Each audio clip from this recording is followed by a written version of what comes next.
And if we could all bow our heads, we'll start with the prayer. God grant that we who would seek to serve you may have the wisdom of your Spirit, the guiding of your hand, and the grace to serve together for the prosperity of our city. Through Jesus Christ our Lord. Amen. Amen. And now we'll stand for the national anthem.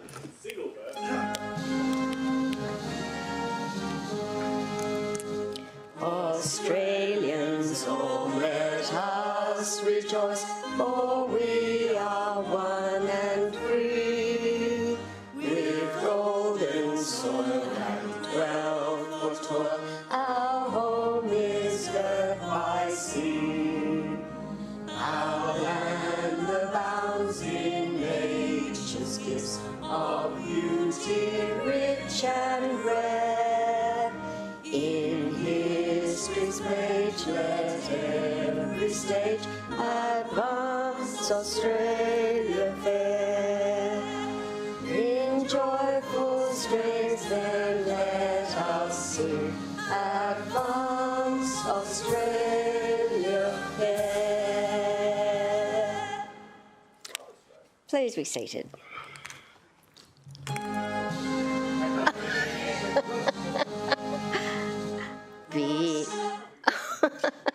I thought we were getting the second verse because you'd asked for it.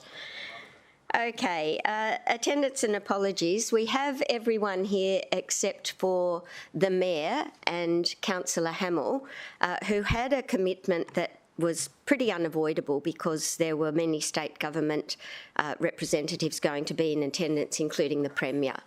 So they will be arriving a little later in the morning, and we'll move on at the moment with condolences. And I'll go first of all, Councillor Caldwell, to you. Thanks, Councillor Gates. I move that a condolence motion be sent to Shirley Hopgood on the passing of her husband, Bob Hopgood. We have a seconder. Yes. Councillor Young.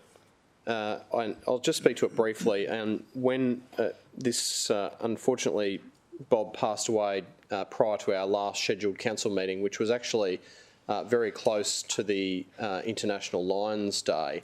And I move this motion predominantly to recognise Bob's immense community service to the Lions organisation. He had Lions service of 57 years.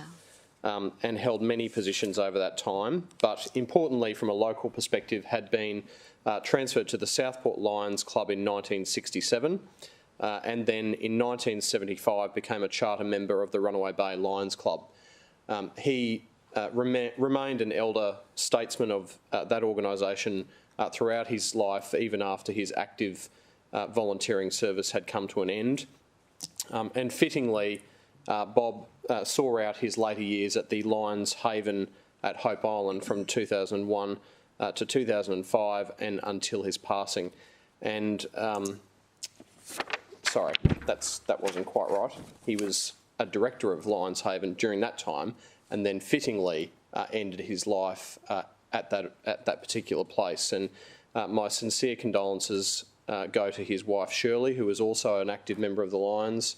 And it was a very sad time for the Lions of Runaway Bay because he was a very much loved member, having had the entire history of the Lions at Runaway Bay during his lifetime, and so he will be dearly missed.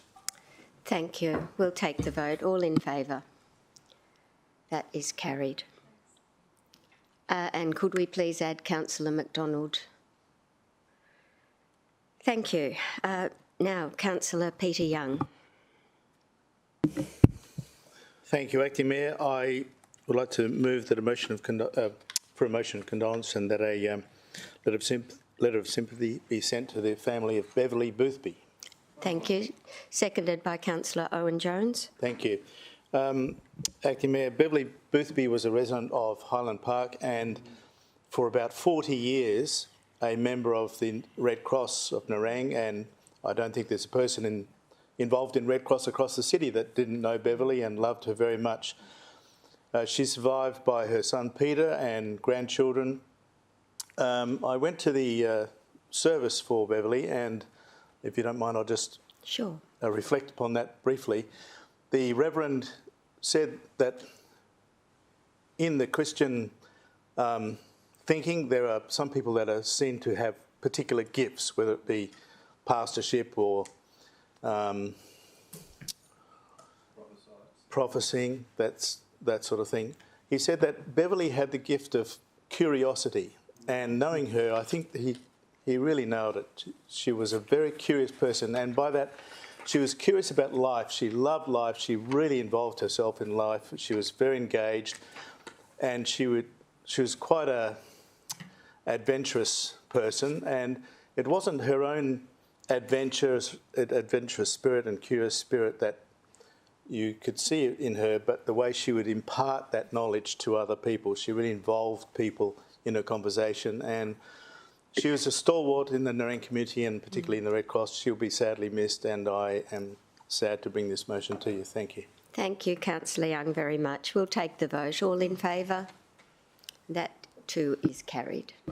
Madam Chair, may I be added, please? Certainly. So if we could add Councillor Vorster, Councillor McDonald to the condolence. Thank you. Okay, Councillor Patterson. I move that a condolence motion and letter of sympathy be sent to Patricia Hewitt on the passing of her beloved husband, Russell Hewitt. I'll just take a seconder. Thank you, Councillor Young. Russell, Councillor Peter Young. Russell Hewitt and Patricia raised their 3 children, Darian, Melinda and Andrew here. And Russell was an innovator and an engineer. So he lived in a time when there was the move from analogue to digital, and he saw the writing on the wall and he kind of led the way on that. A lot of our buildings here, he created the communications in them. So when you do the lift pass, when the start of lift passes happened, and the work that he did there took him all over the world. So he was quite the engineer, and he was a lover of all things of great engineering, and somehow even managed to get himself as the president of the Jaguar Association without owning a Jaguar, probably the only person, because of his love of these things. He also was president of the Surfers Paradise Rotary, and I know that they certainly are missing him as well. I was personally very lucky to have very special conversations with Russell. He was the type of man who would always let you know what you think, and he would always have love and time for everyone. He will be dearly missed. Thank you, Councillor Patterson. All in favour? That is carried. Thank you. I'll now go to Councillor Pauline Young. And thank you, Chair. I'd like to move a motion of condolence and a letter of sympathy to the partner and family of our tutor, Danger Morris. Seconded, Councillor McDonald. Known as Chewy to his mates and his colleagues, Chewy has been employed by the City of Gold Coast for the past 12 years, where from 2009 to 2017 he worked with City Maintenance, Parks and Landscaping Maintenance team, and from 2017 to the present he worked with Maintenance, Planning and Processing. In his time working for Maintenance, Planning and Processing, he became a central figure for maintenance coordination for city maintenance and external maintenance providers, particularly through the Gold Coast Commonwealth Games period. He really made his mark. Chewy was an outstanding person that was always willing to help others first. With his kind nature, loud laugh and his team-first commitment, Chewy's passing has had a profound effect on those who knew him and demonstrates how much he was admired and valued by his friends and work colleagues, not only within council but outside of council too. It's never easy to farewell a loved one, but when it is a loved one who is so young and who had so much in front of him, it's a very difficult time for his partner Amanda and the family. So our thoughts and prayers go out to all of them. Thank you, Councillor Young. I'd just like to add Chewy has helped us all over time, and at 37 years of age it's a very, very sad loss. So I'll take the vote. All in favour? I might suggest this can go out in the Mayor's name, but I think each of us might like to sign the card. So if all councillors could be included, please. And finally, councillors, I have a condolence as well. I would seek that a motion of condolence be passed and a message of sympathy sent to the O'Reilly family of Surfers Paradise on the passing of Sue Ann. Sue Ann lost her health battle this week and is actually being laid to rest today. Her husband John is principal of the legal firm McGregor O'Reilly, and the family has had a very long association with the city. Sue Ann will be sadly missed by all, and I would like to extend our deepest sympathy to the entire family. Sue Ann was really a beautiful lady, gone far too soon. Thank you very much, Councillor Young. So that's seconded by Councillor Young, and I'll take the vote. All in favour? That is carried. Thank you, councillors. Acting Mayor, if I could be added to that one, please. Certainly. If we could add Councillor Caldwell. Thank you. Okay. Councillors, as I've mentioned earlier, with the Mayor arriving a little later in the morning, I would like to move a procedural motion that both the Mayor's report and the Mayoral minute that is listed on the agenda be considered following the reception and consideration of committee reports. Seconded, Councillor Peter Young. All in favour? So that is carried. We'll just move those items down in the order this morning, and we'll move on to the confirmation of minutes. So first off, we have two lots of minutes in some instances today because of the deferral of our 16th of September meeting due to the passing of the Queen. So firstly, if I could have a mover for the unconfirmed minutes of the council meeting of the 2nd of September to receive those minutes. Thank you. Moved Councillor Tozer. Seconder, please. Councillor Owen-Jones, seconded. That is to receive the minutes. All in favour? Thank you. And any items, councillors, that you would like to consider? Any corrections? No corrections? Okay. If we could move for adoption. Thank you. Moved Councillor Owen-Jones and seconded Councillor Pauline Young. All in favour? That is carried. Thank you. And now to the unconfirmed minutes of Friday the 16th of September. Moved Councillor Owen-Jones, seconded Councillor Peter Young. All in favour of receiving? That is carried.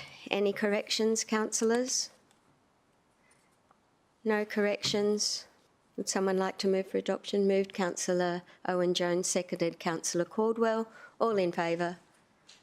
That is carried. Thank you very much. Okay, moving on. We're going to, we don't have any clarifications that I'm aware of, just checking, no clarifications. Clarifying there's no business arising from the minutes. And we'll get to item 9, presentations. Councillors, in our city, within our organisation, we have many loyal and long-standing employees who've made a massive contribution to the Gold Coast. And today we have, I think, 15 employees, 14 celebrating 40 years of service and one celebrating a massive 50 years of employment with the City of Gold Coast. I know that we'll all want to congratulate the employees, and the Acting CEO will tell you a little more about each one as we bring them forward to acknowledge their contribution. Over to you, Acting CEO. Thank you, Madam Acting Chair. We'll just wait for all of our team members to come in here. So through you, Madam Acting Chair, what I'll do today is I'll read out some information about each of our team members, and these have come directly from the team. So we'll start with Mark Barclay, So Mark joined council on the 18th of January Please 1982. come over, Mark. So Mark's current position is as an environmental health officer. And Mark, I'm aware that your duties in the early 80s included animal complaints investigations, towing the caravan for the mobile immunisation clinic, assessments of child-proof pool fencing, and looking after the interests and timesheets of council cemetery staff.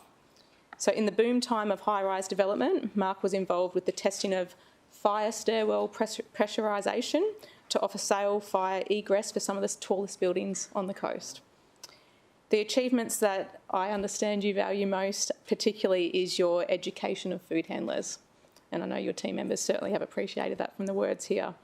Another achievement that Mark certainly values was the successful prosecution of a particularly non-compliant landlord who had offered rental accommodation that was potentially life-threatening to the tenants there. So the relocation of the tenants to staffer accommodation and their gratitude is something that I understand you fondly remember. So it was moments like these that made Mark's time here at Public Service worthwhile. So thank you, Mark, on behalf of everyone. There's a certificate.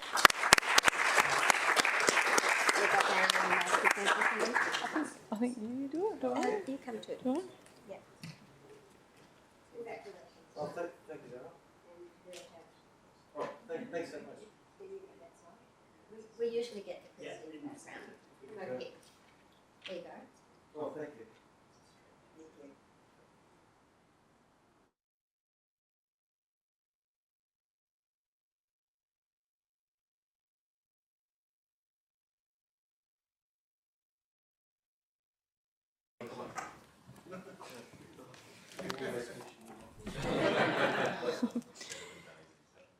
David Burgess.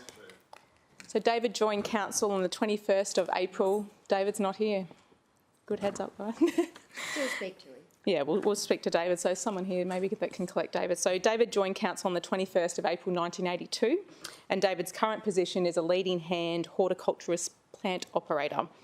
So David commenced with our city in 1982 as a gardener and worked at the Gold Coast Airport where the council had grounds maintenance contract. In 1985, David transferred to the Tugun Depot into a team of 8, and in 1991, David became an out-front mowing operator with Miami Parks. Several years later, he became the leading hand tractor operator, including loader operations, and David's always conducted himself in a professional manner and has a reputation as the go-to operator to solve problems, giving advice to fellow staff and in particular other plant operators. So we'll give him a clap. So Andrew Davenport, affectionately known as Andy to our team. So Andy joined council on the 11th of January 1982 as a plant inspector. So after finishing grade 10 at Southport High School, Andy started his employment as an apprentice boilermaker with the Albert Shire. Working at the Mudgeerbar Depot, Andrew commenced the fabrication and construction of the buildings for the Carrara Depot, with its opening in 1985 by Councillor William M. Laver. So after the retirement of Alan Bloor, Andy was promoted to the supervisor of a Carrara boiler shop, and a position that you've held since March 1998. Andy's had numerous acting roles in fleet maintenance as fleet's maintenance coordinator, and recently you took up an acting role as the fleet plant inspector. So some of Andrew's achievements in his 40 years service include the fabrication, as we said, of some of the framework for the Carrara depot buildings, manufacturing the original turnstiles for Carrara Stadium, manufacturing the framework for the waste transfer stations and constructing the transfer bins. And in 2018, Andy also won a Workplace Health and Safety Award for the best solution to workplace health and safety issue. And in 2020, Andy backed it up with another award for the best demonstrated workplace safety design. So this is just to name a few, and congratulations today. Thank you.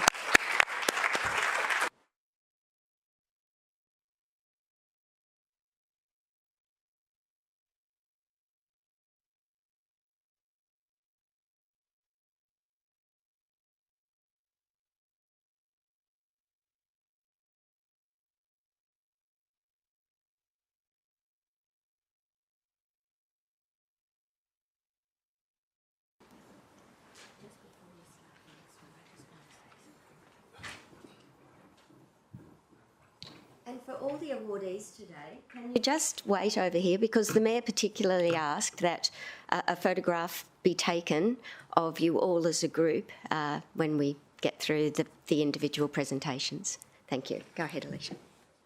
So next up we have Mark Goodall, joined council on the 18th of January 1982, and your current position is a horticulturalist. So Mark joined the Albert Shire Council as a gardener in the Parks and Landscape Maintenance section, and after the amalgamation with the Gold Coast City Council, Mark, you transferred to Miami Depot, where you were stationed for the next 19 years. In 2014, Mark worked at the Southport Depot up until its closure, and in 2020, Mark gained the role of horticulturalist based at the distinguished Cascade Gardens. Mark has provided 40 years of valuable service in parks and landscape maintenance, and you've been fundamental in the success of numerous landscape improvement projects across the city. You've been actively involved in the delivery of a high level of presentation to the landscaped areas, particularly during the Commonwealth Games and GC 600. And you've been a friend, and your colleagues have certainly appreciated the open manner which you've allowed your work to transform over the years. You're held in the highest regards by your supervisors and an absolute asset to the city. So congratulations, Mark. Thank you. Thank you.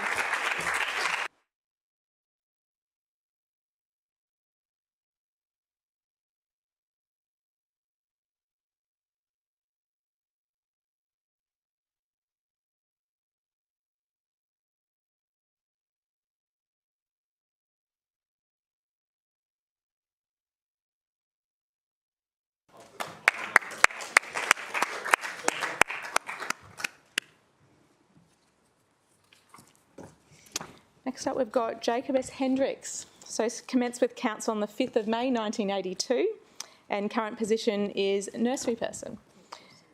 So Jack, you commenced with the Gold Coast City Council to work on the pipeline between Nerang and Hinns Dam and the pump station, and you were involved in the pipe construction under the Broadwater from TSS at that time through to the Spit, and you've also worked at each of the 3 treatment plants and in the decommissioning of the 2.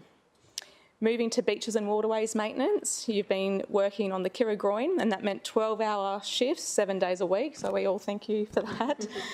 And you also worked on construction of various drainage systems across the city.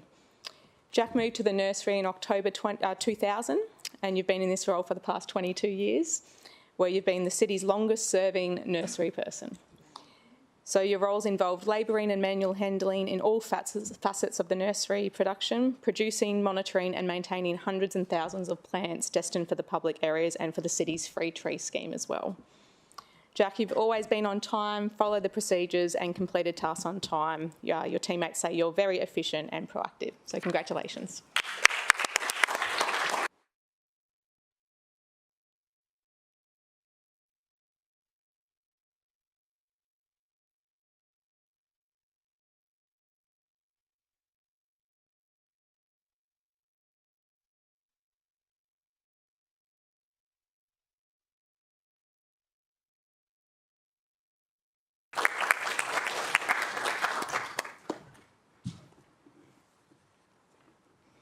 Next we have Gregory Horde.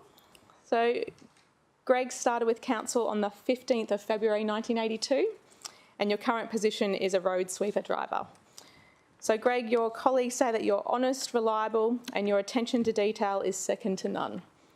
No job was ever too big for this quiet achiever, but you've gone about your days and made a difference without a lot of people appreciating or noticing, just quietly in the background doing your job. Greg's always performed many hours of overtime on the weekends and public holidays, and you've always been ready to fix and help with our peak periods, especially over Christmas and the New Year, where no issue was too big for you to fix. Greg, your experience was always on show, especially with setting up and detailing the sweepers for the Gold Coast 600 events, and then performing the requirements needed for this event to run smoothly. Over the years, you've also trained many of our team members too, which is extremely valued. To sum up, your team have said you're an absolute legend, and it's been an absolute privilege to work alongside you, and our team can't, and obviously us, can't thank you enough for your efforts and the ethics that you've displayed with your city cleaning. So thank you for your dedication to your job.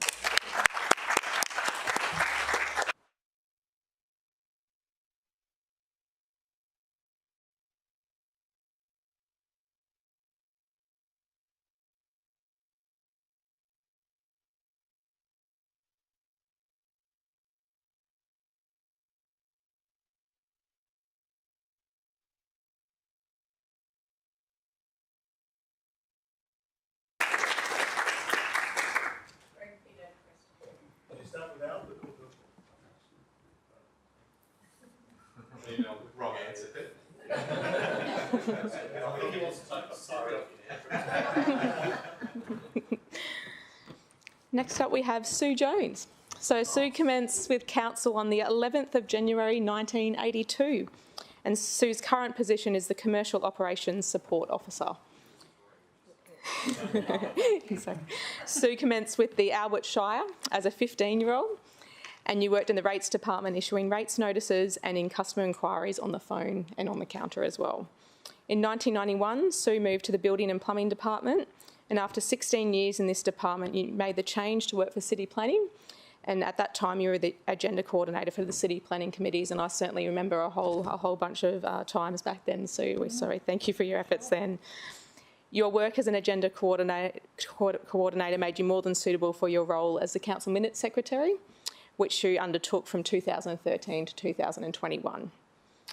In late 2021, Sue made the change to Corporate Communication Branch, where you now reside, and you continue to support the councillors' teams in the newsletters and the design account management as well. Sue is also a long-term volunteer of the City's Social Club, and you've been both Vice President and President over your long tenure in that, so I know that a lot of our teams certainly approve that. So we thank you for your contributions, Sue, and congratulations.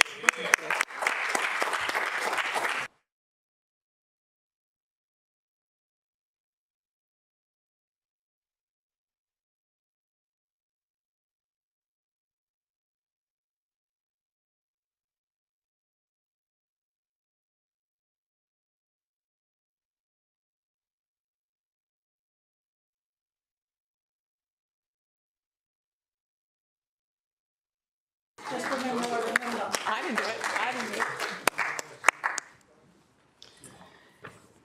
Next up, we have Andrew Maffey.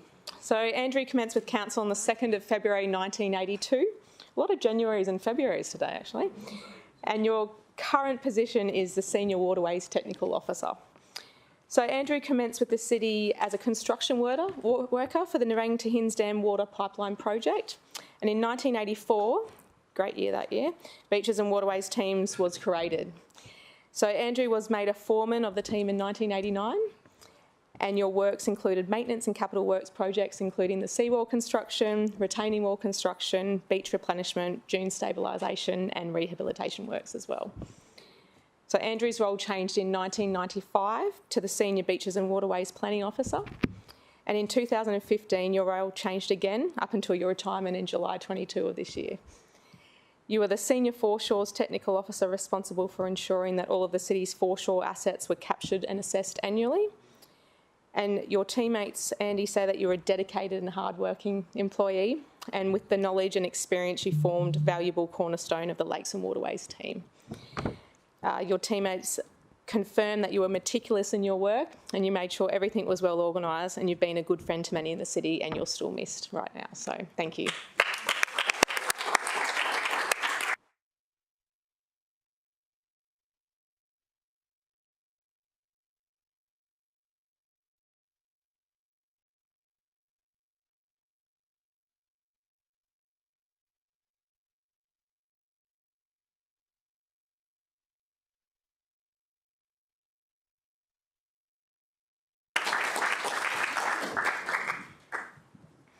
Next up we have James Ruddy. So James joined council on the 16th of November 1981. James isn't here, but we're going to read it. James' current position is a horticulturist plant operator. So James commenced with Albert Shire Council, and his interview consisted of 3 questions, and the last one being, you start tomorrow. So he started work with the Mudgeerbar Depot working in the Parks and Landscape team, and no uniform was needed at that time, and PPE was at your own discretion. So we've certainly come a long way, which is good to see.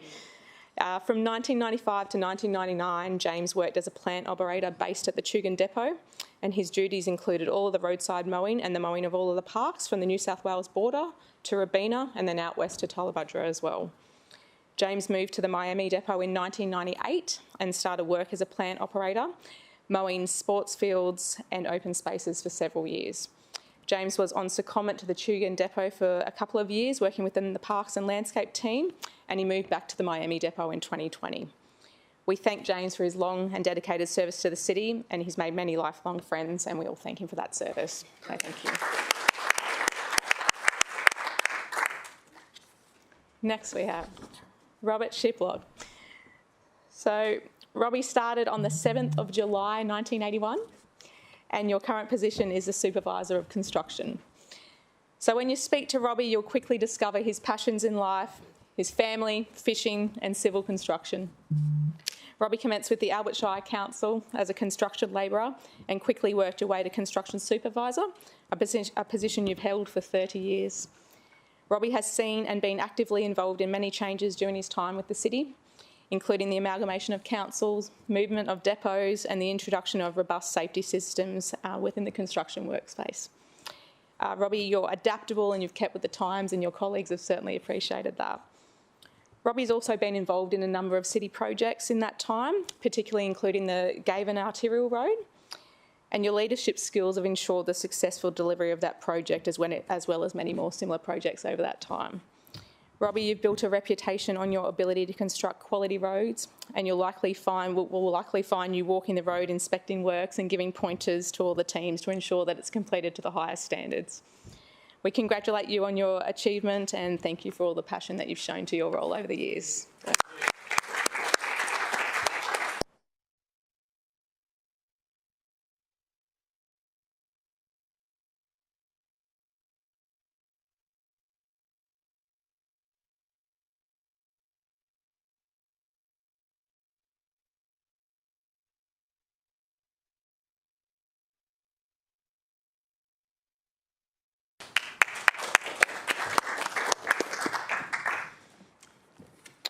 Next up, we've got Mark Staines. So Mark commenced with council on the 15th of March 1982, and your current position is technical ganger. So Mark, you started with the Albert Shire and you worked on building sewer pump stations at that time. You then went on to maintenance of these sewer pump stations and you would operate the sewer tanker. You'd often be called out early in the mornings to repair the water bursts and attend the block sewer mains, an extremely important service to the city, and we absolutely appreciate that. The amalgamation of regional councils in 1994 was a win for the Gold Coast City Council because at that time you joined the team with your skill and expertise and knowledge of assets in that area. Through changing times and high demands on city assets, Mark's been able to demonstrate adaptability and skill building in his work, and also through the decades of working for the city, which is a testament to your strength and determination over that time. In his spare time, Mark, I'm aware you tinker away on your Tirana, and you enjoy taking it for a spin on the weekends. And on behalf of the City of Gold Coast, it's with great appreciation that we acknowledge your 40 years today, so thank you.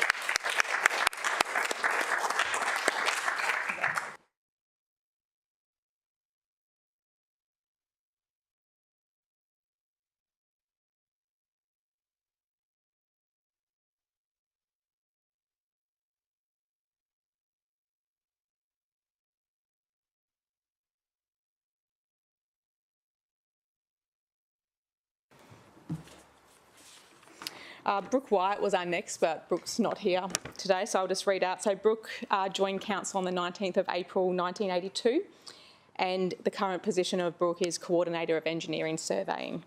So Brooke commenced with Albert Shire Council as a survey assistant, gaining many different surveying skills at that time, and in 1992 he was promoted to Survey Party Leader, responsible for 40 bridge construction surveys. In 1988, 1998, and the dates are wrong here, but I'll go with it. Brooke did study a surveying of part-time at university, and he did complete his degree. It says he completed his degree before the date he started, so I'm not sure, not sure the year there. In 1992, Brooke was promoted to engineering surveyor, and he's carried out various construction projects throughout the city during that time. In 2006, Brooke was promoted to the Senior Supervising Surveyor in Engineering and coordinated in workload for a team and also mentored all of his staff over that time, which is extremely valued. He progressed his career in 2012 and became the Coordinator of Engineering and Hydrographic Survey Operations. From 2020, Brooke has become the Coordinator of Engineering Surveying. So we'd like to thank Brooke for his 40 years service. It's been many changes, particularly in the surveying space over that time, from hand-drawn plans to what we have now. So let's give him a clap and we'll get the certificate.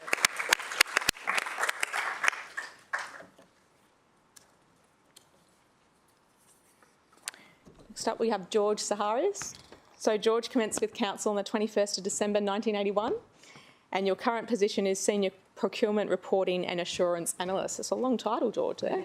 It is. George commenced as a meter reader back in 1981, and you then held roles as an invoice clerk in accounts, various positions in the finance department, accounts payable clerk and stores control clerk. In 1986, George, you were appointed to the position of purchasing clerk at that time. In 1992, George was the stores control officer, responsible for all aspects of item cataloguing. I can imagine that would have been a very big job at that time. And in 1993, George was reclassified to the stores controller.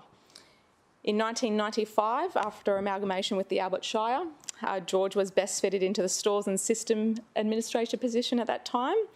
And in 1998, George, you moved to work on the Quantum Leap project, and in 2000 on the GST implementation.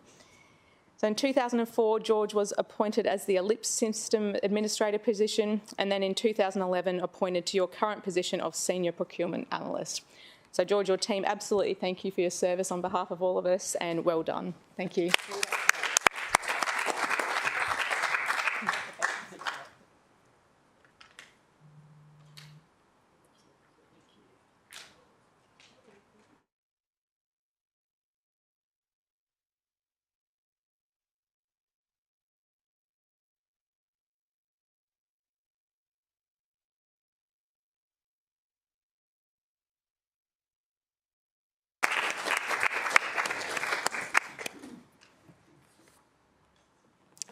Next up, we've got Helen Ziegler. So Helen joined council on the 26th of November 1979, and your current position, Helen, is the Supervisor of Billing Services. So Helen started work at the Albert Shire Council a few days after finishing high school as a temporary junior rates clerk. The role involved sorting and filing thousands of rate payment receipts, and this was before the time of computers and everything was still paper-based. So this was where Helen learned a lot of patience and perseverance, I think. In April of 1984, Helen was appointed to the role of Customer Service Officer for the Mermaid Waters branch office, and you were known to be kind to all of your customers, and particular care taken from Helen with the older residents at that time. In mid-1987, Helen returned to the Rates Department as a Senior Rates Clerk, and Helen returned to work in 1995 after a few years away to have your family, Helen. So Helen has undertaken a number of roles across the time within water billing, correspondence unit, financial services, and also the supervisor now, which you are of rating and billing services. I understand that although Helen doesn't say at barbecues that she's the person that sends out their rates notices, Helen does remind everybody that without us doing our job and Helen and her amazing team doing their job, our residents wouldn't have the amazing services we have throughout our city. So well done, Helen, and thank you to you and your team.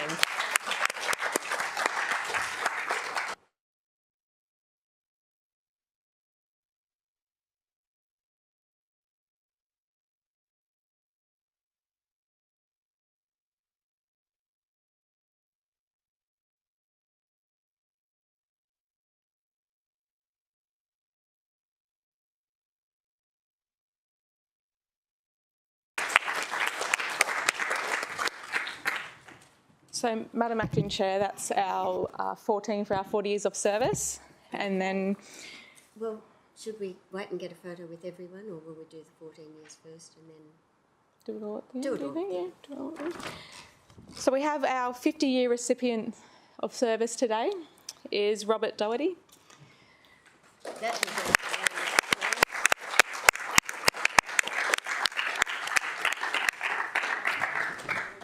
Thank you. So affectionately known as Bob, you started working for the city at the depot at Whitby Street. And Bob's roles included painting fences, tables, park benches, and anything else that required painting at that time, Bob. You also built and maintained the line marking machines, and a couple of days a week line marked the roads around the city when required. You moved from the Whitby Street depot to the Southport depot, and line marking became your primary role at that time. Bob, your knowledge of line marking is second to none, and I understand that any line marking issues or problems with machines was easily always rectified with a smile and a huge calculation. So Bob's ability to do calculations in his head is extremely impressive, to say the least. And I'm aware there was an example where you've had to mark and set out 30 parking days, Bob, and Bob could calculate the centre point of the area, then working backwards, subtracting the widths of the bays in your head to 2 decimal points way faster than anyone could with a calculator. So very impressive. Bob, you've given the city immense and wonderful service, and there's a lot of great memories and knowledge in your team, so we thank you for that.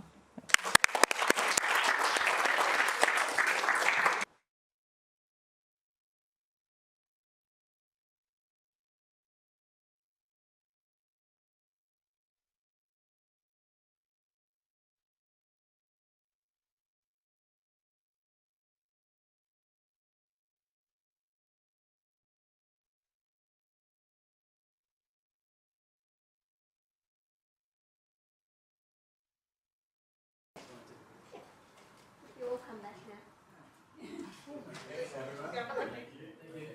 We'll get a group photo.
Councillors, if I could just say that many of the names that were before us this morning are extremely recognisable to us all from the great help that these staff members have given us over many decades, and it's quite amazing. I don't think there's too many organisations that have such loyal and long-serving staff, so congratulations to them all.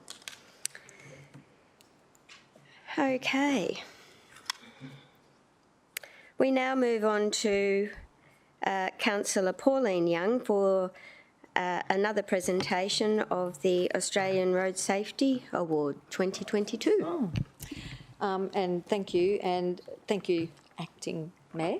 The 11th Annual Road Safety Awards were recently held in Canberra, and our Gold Coast Road Safety Plan 2021-26 was successful in winning 2 of the major awards. The Gold Coast Road Safety Plan advocates that road safety is everyone's responsibility and provides objectives and actions to achieve the road safety vision for the next 5 years. The Australian Road Safety Awards initiatives acknowledge the achievements of leading road safety stakeholders and provide an opportunity to formally recognise their commitment to improving the road safety outcomes going forward. The 2 major awards that we actually achieved, and it's Matt Tilley, and we've got everyone there. The 2 awards won were the Founder Award for Outstanding Achievement. This award is the pinnacle award presented for outstanding overall achievement in the Australian Road Safety Award program. And the second award was the Local Government Programs Award. This award acknowledges local initiatives that demonstrate best practices and showcases local government innovation in promoting road safety in their own communities. These awards remind us of the importance of road safety now and into the future, and with the increased demand on our roads here, these awards sit foremost in our minds when it comes to the safety of our own residents and the people that visit our city. So my congratulations goes out to Renee Wise and Matt Tilley and Elton Twine, who were involved in these awards and were successful on the night in Canberra. So I'd like to ask them to join. Yeah.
Councillors, just before we move on to the next part of the agenda, Mr Twine has told me that there's an extreme weather warning that is current, and he'd like to give you an overview of what we might anticipate over the weekend.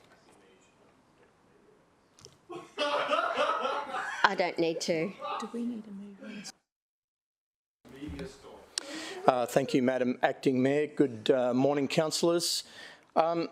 So there is a rain event impacting the city today and over the weekend. We're receiving updated advice continuously from the Bureau and our own weather forecasters, or BOM, whoever you want to call them. Bureau Meteorology. So I'll just read the advice from our own Weather Watch forecaster that we received not very long ago. Note that there are two heavy rainfall events.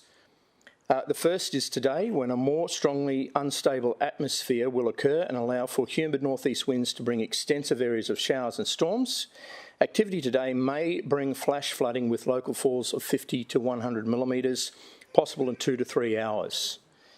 The second is the development of an east coast low late tomorrow and into Sunday that may bring heavy falls, 100 to 200 millimetres plus, over coastal areas of the southeast region, chiefly east of Kilcoy, Ipswich, Boonah. However, this is subject to change and depends on the movement of the low. A small wobble could significantly reduce or increase rainfall.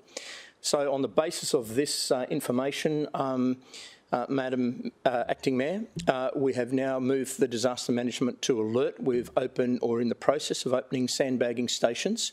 The most immediate threat is this afternoon with the potential of 100 mils over 3 hours, which is significant for very wet catchments already.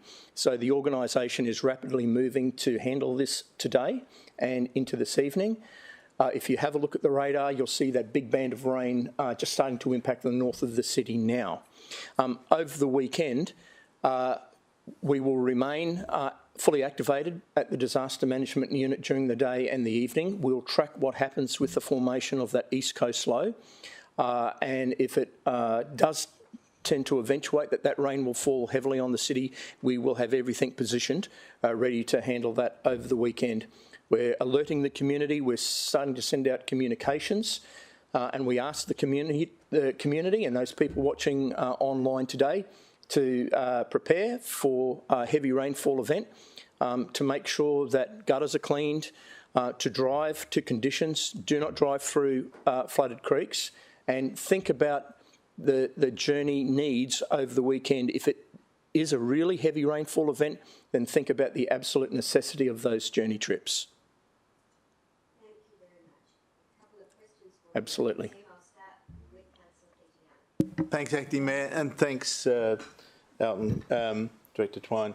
I just wanted to ask about sandbags because we often get asked about the availability of them. When do you think that might come on, if you're able to provide a response? Through you, Madam Acting Mayor, so I've asked for those sandbagging operations to start immediately. So they're in the process of setting them up now at the 3 usual sites. which is Tugun Depot, Reedy Creek Transfer Station and Pimpamar Depot. So I anticipate that they'll be up and running, hopefully, by midday. So if I could further, so just to articulate a little bit further, that means people can go along and take filled sandbags to apply in their own circumstance. Do they need to show a rates notice or anything like that? No, that's correct. And can I also make it clear that people don't have to rely on these council facilities. There are sandbags available at hardware stores. And we promote that to the community. It's not just a reliance on council. If they feel that their context requires more sandbags, they can get them from those other sources. Thank you. To you, Councillor McDonald. Through you. Director, when you say this afternoon, is that expected around school pick-up time? And if so, is there communication with the schools? Through you, Madam Acting Chair, Mayor, that we will be putting out an alert generally. We don't tend to communicate with the schools directly. It is a heavy rainfall event and we're not sure exactly how it's going to play out across the city. I would imagine that schools will be contacted by the Department of Education. We will loop back to the Department of Education through the local disaster management arrangements to make sure that that communication does in fact go out. Go ahead. Thank you. So, but do you think the timing's like 2:30 or 4:30? Have you got a sense of when this is moving towards here? Through you, Madam Acting Mayor, I think it's going to be impacting on the city in the next hour or so, and then it may, depending on the speed of this particular system today, it may clear out by 3 or it may not. It's a watch and see. Oftentimes what we see is that it impacts and it can go through. This one, just looking at the radar before I came up here, looks like it is continuing to feed from the north, so it may go over 3. So we will indeed make sure education communicate that to their schools, as well as the independent schools and private schools. Councillor McDonald. Thanks, Madam Chair. I had a resident in from Eleonora yesterday whose home was flooded in the earlier in the year. Her husband, who is in his 90s, the questions they asked about sandbagging, was there any closer depot than Reedy Creek that they could collect the bags? No, Reedy Creek probably, yeah. Because some of those people that were flooded before had no ability to even get out of their properties. Also, was there any help in loading those bags into their vehicles? And they want to know if there was any numbers of sandbags that they could take. Was it restricted to any numbers? So I think the issue is, and I've had over the last couple of weeks, especially when this rain's been predicted, I've had a number of residents come in really panicking about, future flooding and the availability of sandbags closer because they certainly didn't have the ability to get to Reedy Creek previously. The answer is, I guess, if I go back to the point I made earlier, Councillor McDonald, is that it is up to people to understand that if they are concerned about their own context, they have recourse to other means. And the hardware suppliers all have sandbags in stock.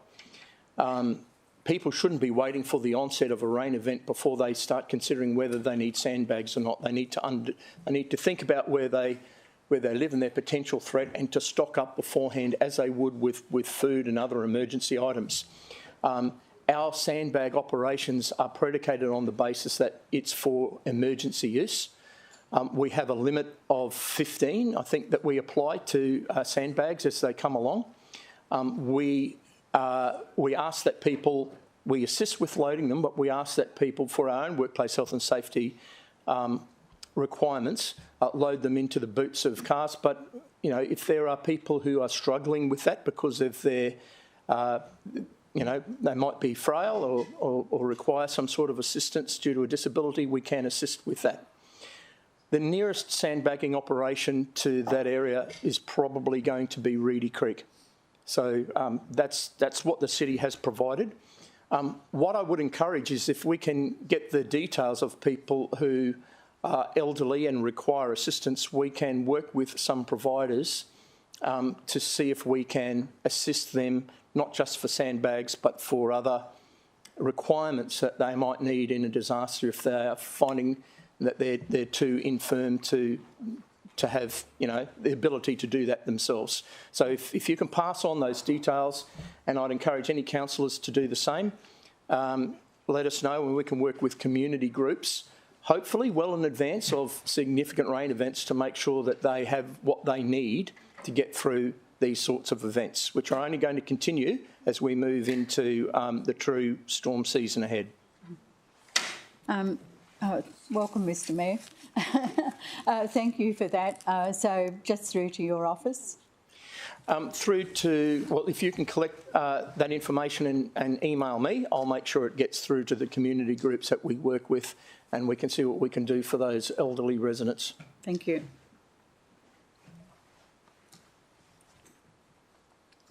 Thanks, Mr Mayor. That was an update on the weather as the weather report for today. All right.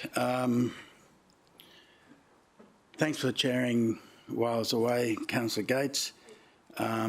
Just to ask that, did we start the meeting with a prayer? Okay. Oh, thank you. All right. Well,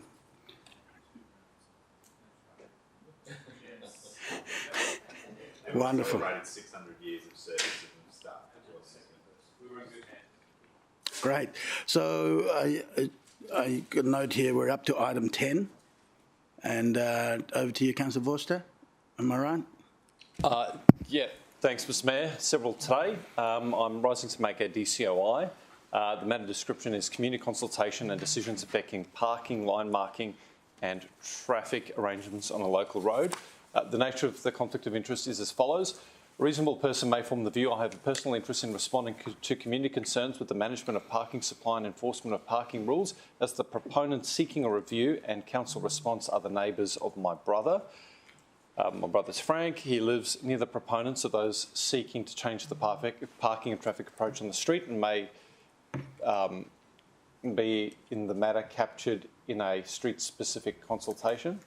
I don't know what that is, but may be captured in a street-specific consultation.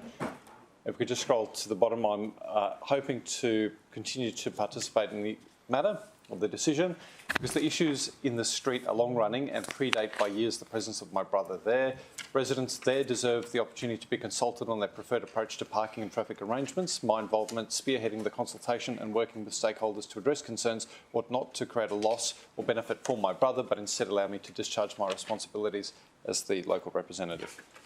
Okay. Procedural motion there we need. Councillor Peter Young. Good morning, Mr Mayor. Thanks. I'm happy to move that Councillor Vorster may participate in the decision, because any foreseeable benefit or loss that might be afforded to his brother is overwhelmed by the broader public benefit that can arise from Councillor Vorster's involvement in the process. Okay. I'll let the minute taker catch up with that. Wow. That Italy stuff's really rubbing off well. It's poetic. Oh, Italy stuff. That sounds pretty poetic.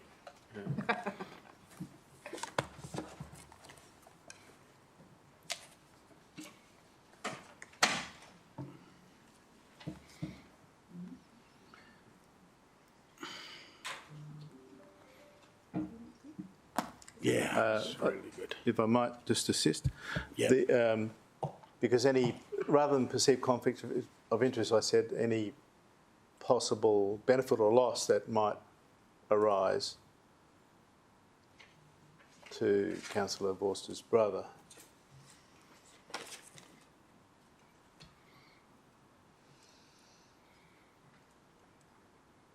Is overwhelmed by the broader public benefit.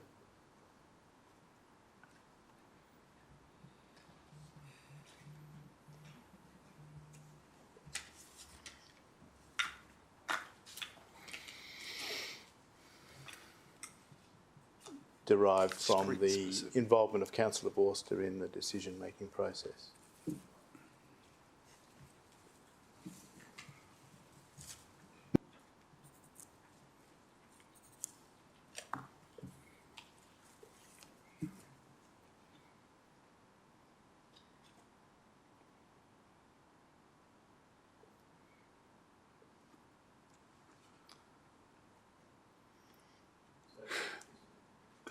Okay, seconder, Councillor Gates. Anyone wish to speak against the motion? Then I'll take to the vote. All in favour, show of hands. Against? Oh, hang on. You got it's division sort of thing. Mayor Tate, Councillor Owen Jones, Councillor Gates, Councillor Caldwell, Councillor Young, Councillor Patterson, Councillor Bales and Lumsden, Councillor Lacastra, Councillor Tozer, Councillor Taylor, Councillor Young, Councillor McDonald and Councillor O'Neill. And I did not vote. And anyone against? Councillor Vorster did not vote. The motion carried. You got another item there? Yep. Councillor Vorster. Thank you, Mr Mayor.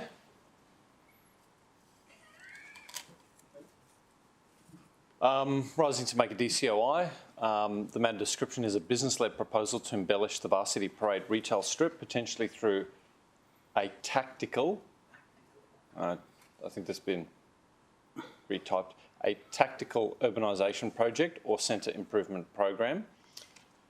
So a reasonable person may form the view I have a personal interest in any decision to embellish the retail strip of Varsity Parade through a tactical urbanisation project, centre improvement program or other direct investment which has been mooted by a local business operator. This is because my brother owns a commercial office space in the area and a long-term family friend who's also an electoral donor operates a beauty therapy business in the area too. Both may be impacted by a decision to seek a contribution for any supported projects. For example, the long-term family friend, along with other local businesses, have contacted me in support of the general proposal at the instigation of the proponent business. So in this case, I'm making two DCOIs, one for my brother, one for the family friend. This is the family friend. Her name is Alessandra Militello. She's a friend and donor. She operates a beauty business, but is not the proponent on Varsity Parade. She donated $3,500 to my first election campaign on the 19th of March 2016, which is outside of the relevant period. I'm seeking to participate in the decision on the basis, Mr Mayor, that the section of Varsity Parade from Assembly Drive to Lake Street has been described as tired and neglected and has only recently been placed on Council's maintenance program for regular cleaning after 20-odd years. The issues raised in the proponents' proposals deal with these maintenance issues and only make very modest capital suggestions for tree lighting, additional plantings, etc. My sense is that responding to these suggestions would merely require Council to deliver the same standard of care and amenity expected in other centre zones and would not constitute an extraordinary intervention which would create a benefit or loss for either my brother or family friend and donor, which they would not otherwise incur in other commercial and retail precincts. On balance, I believe the public interest is served with my participation in the decision to table any petition concerning this proposal and to work with the stakeholders to ensure Varsity Parade is safe, clean and a welcoming environment. Okay. We now need a procedural motion. Councillor Peter Young, can we use similar words perhaps from the... I think that's appropriate, Mr Mayor. I think very happy to move that procedural motion be entertained. Councillor Voss has acted out of with an abundance of caution here, and my feeling is that ultimately any tactical urban improvement program would be subject to Council's deliberations at a later point in time as well. So,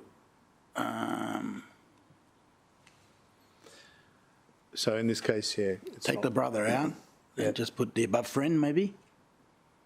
To the persons mentioned, or do you just want... So, Mr Mayor, just for clarity's sake, I intend making two separate DCOIs. This one refers to my friend. Yeah. I'll making a separate one for my brother. So yeah. So we're doing your friend first. Yes. Okay. My family friend, is that right? So his family friend. Yep. Huh? It's good he's only got 7 siblings. Siblings or friends? Seconder, Councillor Gates. Procedural motions moved by Councillor Peter Young, seconder Councillor Gates. And anyone want to speak against the motion? Put the motion to you. All in favour, show of hands. Mayor Tate, Councillor Owen Jones, Councillor Gates, Councillor Caldwell, Councillor Young, Councillor Patterson, Councillor Baldwin Lumsden, Councillor Lacastra, Councillor Tozer, Councillor Taylor, Councillor Young, Councillor McDonald and Councillor O'Neill. Anyone vote against? Motion carry, and Councillor Vorster did not vote. Peter said he was the work experience. So, Mr Mayor, this is exactly the same words, but pertains to my brother. Okay. So to all the viewers out there, it's the same words on the screen. I go to directly to the procedural motion. Councillor Peter Young, what do you think? We cut and paste and change to brother? Yes, very happy to do that. Minute taker, can you change?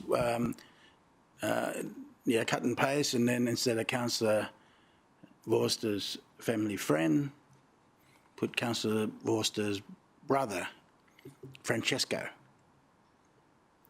Don't have to put Francesco. Gee, okay. Okay.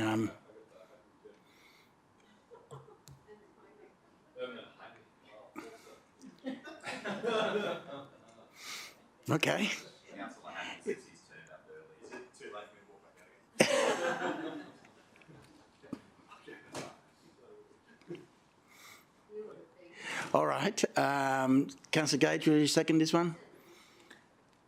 Anyone wish to speak against the motion?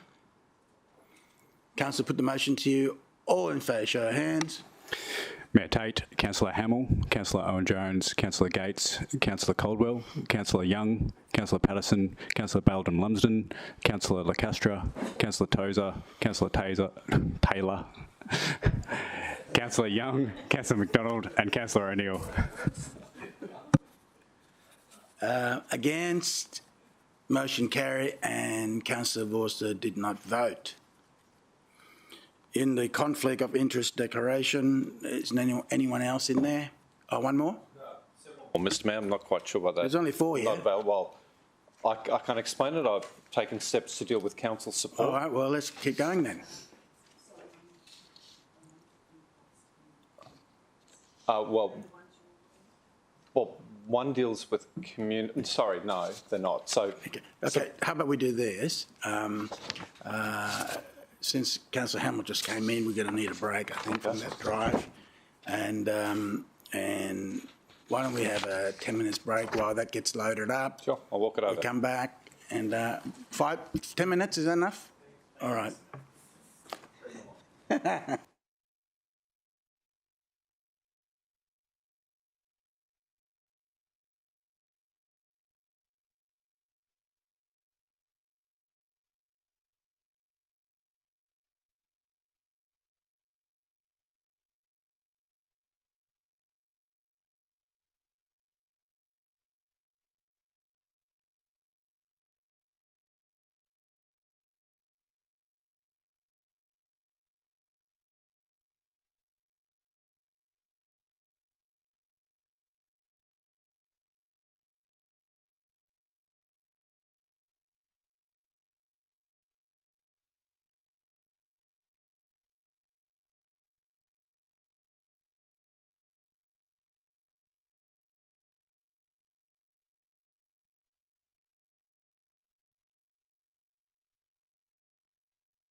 Mayor, there are 2 further DCOIs to make.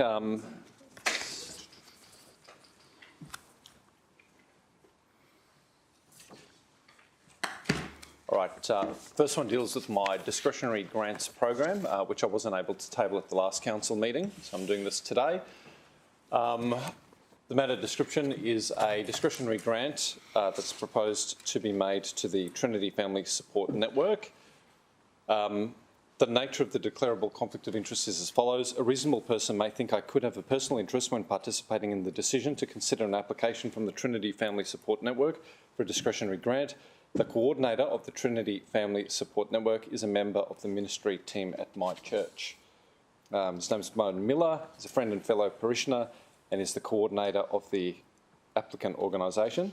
The reason why I'm seeking to participate in this decision is that my involvement in the discretionary grants process fulfils the objectives of the related legislation and policy, which is to allocate funds for the benefit of the local community.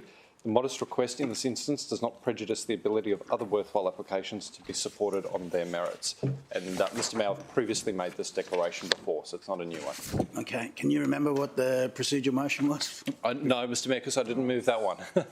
Yeah. All right. Anyone got an idea on procedural motion? Trying to find the wording, Mr. Mayor. Okay. Well, He's also a friend. So do you want to do it under the friend or do you want to do it under the... It's up to you. the same church? It's up to you. We'll just find the wording.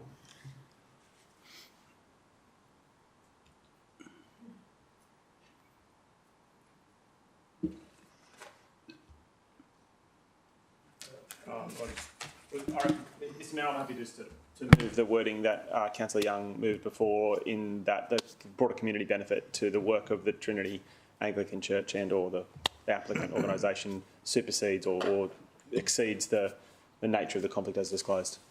okay. Minute taker, you got the gist of that? It's similar words to the last one. Gazumps. It gazumps it. Gazumps, yeah, that's what Yes, there we go. What is it? Good looking to it. You want his wedding party? He's not a friend for the purposes of the... No, I missed out on his wedding. You didn't get a call. Mr Mayor, Councillor Peter Young? I won't take part in the voting on this because I've got 3 declarations to make in regards to the discretionary grant program, which is... Are you going to do that today as well? Yeah, Yes, you Mr. don't have to vote. Okay. All right. Another 10-minute break. Exceeds, Yeah, but exceeds the conflict as disclosed. Not in the item. Override? It's done under discretionary, under As disclosed by whatever you Councillor call it, Borster. delegated. That's right, yeah. There's a lot. well, Mr good. Mayor, I might just for the purpose of it, we'll just ask a few questions, Mr Mayor, if you wouldn't mind, to Councillor Borster. So, whilst you've noted this person as a friend, Councillor Borster, we've had some advice in relation to the threshold being having attended this person's wedding or being in their wedding party. Has that sort of relationship occurred with this person? Have you shared regular meals with the person outside of your attending a church together? Through you, Mr Chairman, to Councillor Tozer, I consider Bowen a friend. I came to know Bowen through the church, but as part of my involvement in the church and for fellowship reasons, I'll catch up with him regularly. I think it's appropriate to note the connection both to the church, but also because of my personal relationship with him as a friend. In some way, it can be argued this is a voluntary donation in that he does not stand to benefit personally or suffer any loss based on the outcome, because the funding is to support a community outcome where others may benefit from the work that's carried out. I'm happy to talk to what that work is, but I think it's appropriate to consider both elements of my declaration. Mr Mayor, I'm satisfied that that answers my question. It doesn't seem like the person disclosed stands to gain or lose as a result of this, and yeah, but my motion should stand, but it might lapse for want of a seconder, Mr Mayor. No, there'll be a seconder. Councillor Lacastra. Absolutely. Anyone speak against the motion? Put the motion to you. All in favour, show of hands. Mayor Tate, Councillor Hamill, Councillor Owen-Jones, Councillor Gates, Councillor Caldwell, Councillor Baildon Lumsden, Councillor Lacastra, Councillor Tozer, Councillor Taylor, Councillor Young, Councillor McDonald and Councillor O'Neill. Against? Please record Councillor Peter Young and Councillor Vorster did not vote. Thank you. Back to Councillor Vorster. Thank you. Mr Mayor, I just have one last one, and it's a very odd one. I think only tinnies on the beach might be similar. Yeah. Just pause there a second. It's not carry unanimous, right? Just carried. Okay. Thank you, Mr Mayor. I've received a community event grant application to support the Bond University Film and Television Awards. These are the BAFTAs. I won't be attending that due to a conflict. I'll be representing you, Mr Mayor, at the Australian Young Entrepreneurship Awards, but Councillor Lacastra will be presenting an award in the division. Thank you. Mr Mayor, so Bond University has received some advice from city officers that the best way of supporting the event is through a community event grant application, which comes through my office. So I wouldn't, for whatever reason, I can't explain it, but in my waters, I don't feel comfortable making that decision myself without the oversight of my colleagues. So it's just I suppose the vibe of it that's led me to make this declaration. So the nature of the declarable conflict of interest is as follows, Mr Mayor. I feel uncomfortable approving the specific application without the oversight of my council colleagues. Bond University has invited me to a number of community and sporting events, Indigenous awards and all the rest. That's just me discharging my duty, but I've put those things there for the sake of completeness. The reasons why my participation would improve the decision making in the public interest are as follows. Bond University has been advised the most appropriate source of funds to support this event is a divisional community event grant application, which is necessarily managed by my office. My participation in the decision process, informed by city officer advice, will ensure their opportunity to seek city support is not prejudiced by my desire to have this application overseen by my colleagues. Councillor Tozer. I would move the same wording as the previous declaration. Can you cut and paste the previous and put the word bond in there somewhere?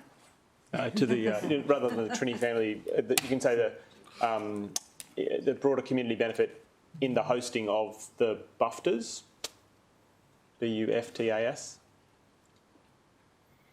exceeds any conflict rather than the. Yeah, familiar with the award ceremony. It's absolutely a community event that people can attend, and it's definitely worth our broader community investment. Okay. Seconder, Councillor Gates.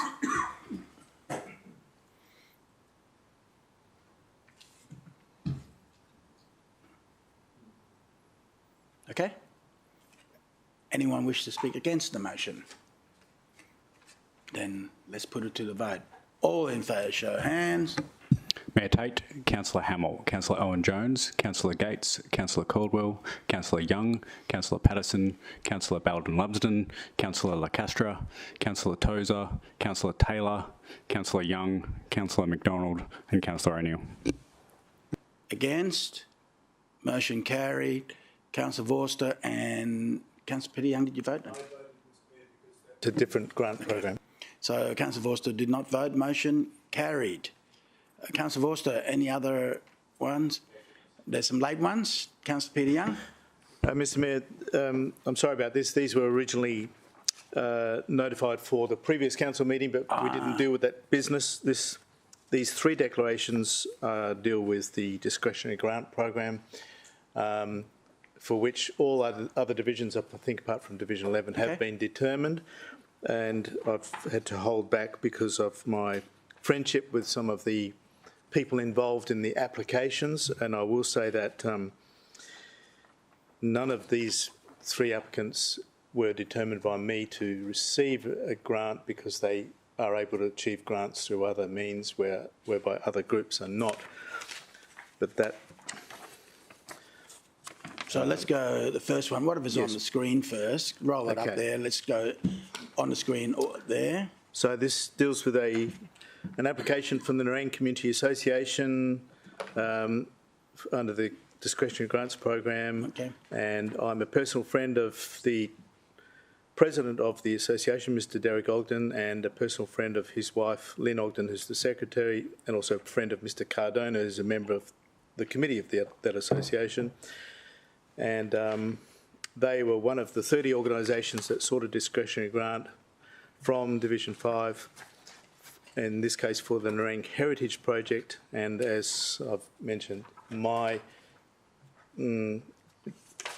what shall I say, determination was not to provide them a grant.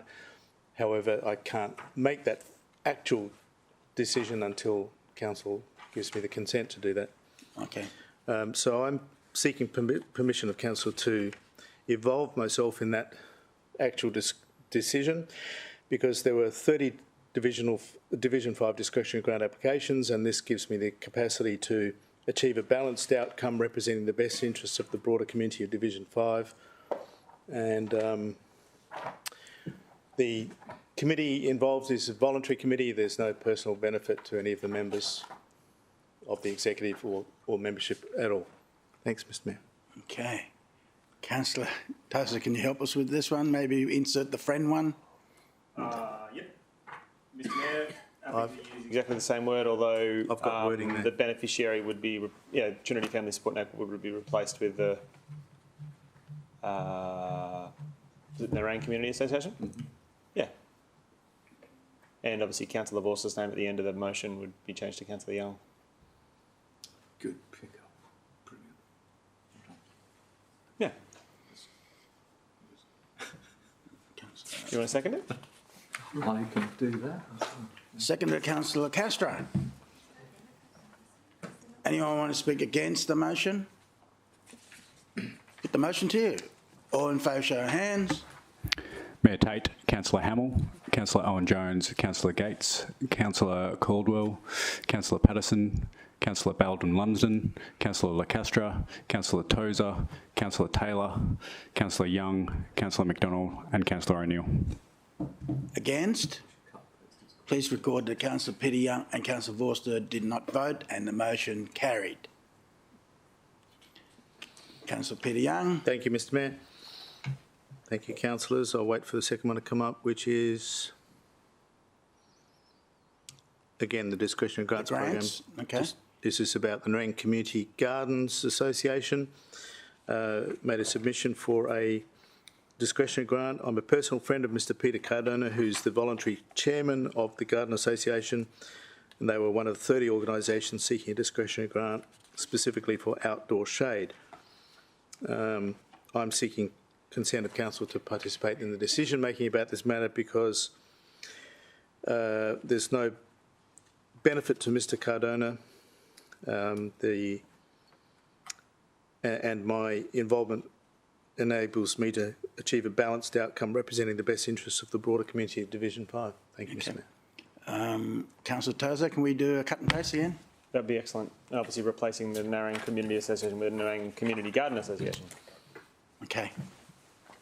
Is that what they're called? The Community Garden Association? Yes. Yeah. So just add the word garden.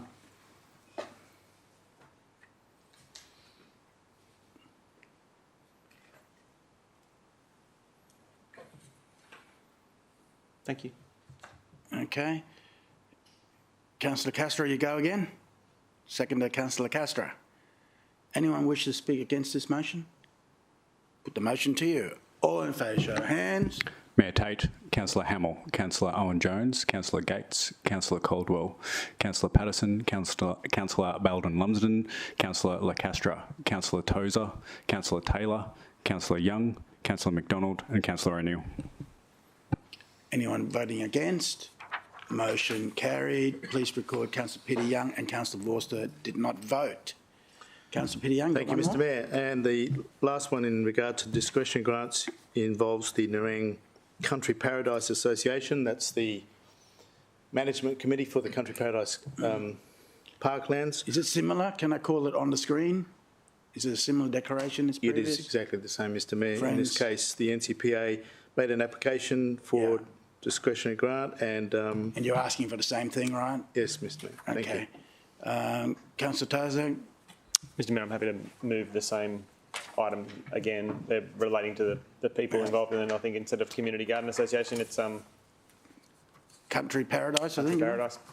Paradise Parklands Country. Association, something like that. And Councillor Castro is going again for seconding. All right. Oh, just check. Please check the name of the organisation so we get that right. Yeah, there you go. Okay. I'll really get it right now. Cut and paste. Okay. Rightio. Anyone wish to speak against the motion? I did come back early, didn't I? We were just saying perhaps you shouldn't have rushed. The phrase self-inflicted. All right. Okay. Anyone speak against the motion? Put the motion to you. All in favour, show of hands. Mayor Tate, Councillor Hamill, Councillor Owen-Jones, Councillor Gates, Councillor Caldwell, Councillor Patterson, Councillor Bowden Lumsden, Councillor LaCastra, Councillor Tozer, Councillor Taylor, Councillor Young, Councillor McDonald and Councillor O'Neill. Any against? Then I call the vote. Motion's carried. Councillor Peter Young and Councillor Vorster did not vote. Just checking, Councillor Peter Young, any more? Thankfully not at this point in time. Okay. Councillors, I've got none on my list. Any late? Anyone want to have a crack? Being late? I'll disallow it. Good. Yeah. Now we go to item 11.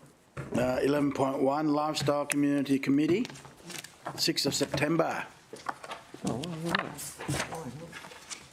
I call on the Chair of Lifestyle Committee, Councillor Vorster. Thank you very much, Mr Mayor. I move that the report of the Lifestyle and Community Committee meeting held on Tuesday, 6 September 2022, covered by recommendations 1 through 5, be received. Thank you. Seconder, Councillor Bowden Lumsden. The motion to you. All in favour, show of hands. Against. Motion carried. Councillors, any item you wish to deal separately? Councillor Peter Young. This is the 6th of September. Sorry about this, Mr Mayor. I'm referring to page 4 of the minutes, and you'll see I made a declarable conflict at the declaration of a conflict at the meeting, and I need to do that. So again, the item is about the Country Paradise Parklands Draft Strategic Direction Report, and I've identified that Mr Martini, who's the chairman, the voluntary chairman of the association, is a friend of mine. And the reason, I'll just say it's on the screen. Is that okay? Yes, Mr Put Mayor. it on the screen. Happy with that? Right, viewers, snapshot that. Meeting the 6th of September. Pardon me? Screen print that. I'm sorry, You Mr. got Mayor, it? the Country Paradise Parklands was 6th of September, yeah. not the 4th of October. I think, haven't we already dealt with that one? Am I looking at We're doing the 6th. Oh, we're doing both. Okay, my bad, sorry. Because of the Oh, matters we because of deferred. the... Sorry, I So forgot, this is... I forgot our... Yeah, you're right. I'm sorry. Am I good? Okay. Yeah, so my mistake. All right, well, let's keep going. So it was moved by Councillor Tozer. Will you do the same? Yes, Mr Mayor, I'm happy to move the same. Yeah. And motion. Councillor Castro, you're going again, aren't you? Yes. Okay. Yeah. I put the motion to... Anyone want to speak against? Put the motion to you. All in favour, show of hands. Mayor Tate. Against.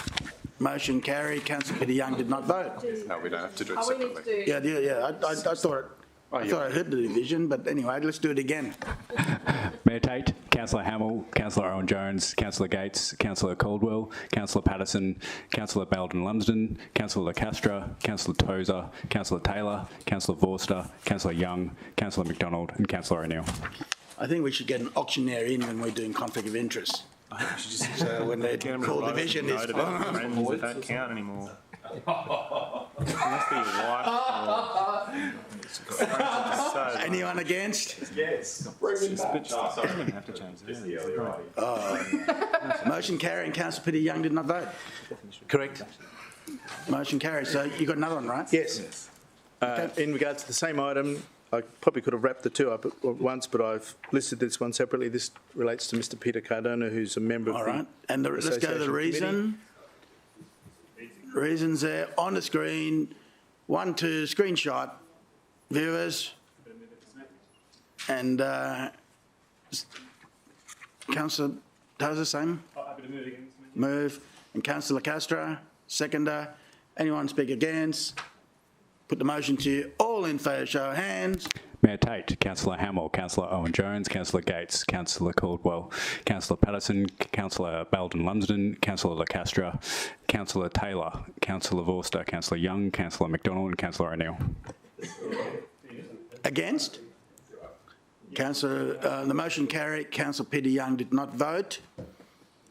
Anyone else? Councillor Vorster? I was just happy to move the motion, Mr Mayor, so that Councillor Peter Young... Well, I'm hoping to move the lot. Oh, okay, well then, which is great. Do we then note Councillor Young as having voted in the affirmative? Oh, yeah, no, that's a good point. Let's move this motion then. Yeah. Moved by Councillor Vorster. I'll second it. Seconded by Councillor Peter Young. Anyone speak against? Put the motion to you. All in favour, show of hands. Against, motion carried, unanimous. And by the virtue of unanimous, still record that Councillor Peter Young voted in the positive. Good pick-up. Hey, anything else you want to talk about, councillors? I'll go back to Councillor Vorster. Thanks, Mr Mayor. I move that the remaining recommendations of the Lifestyle and Community Committee be adopted. Seconder, Councillor Belden-Lumsden. All in favour, show of hands. Against, motion carried. Councillor Vorster, I'll go to you again for the 4th of October. Yep. Thanks, Mr Mayor. I move that the report of the Lifestyle and Community Committee meeting held on Tuesday the 4th of October 2022, covered by recommendations 1 through 7, be received. Thank you. Seconder, Councillor Belden-Lumsden. Put the motion to you. All in favour, show of hands. Against, motion carried. All right. Declarations. Councillor Gates. Thank you very much, Mr Mayor. In relation to item 7.1, I made 2 declarations at the committee meeting, and if we could just have a look at them both on the screen. The first one related to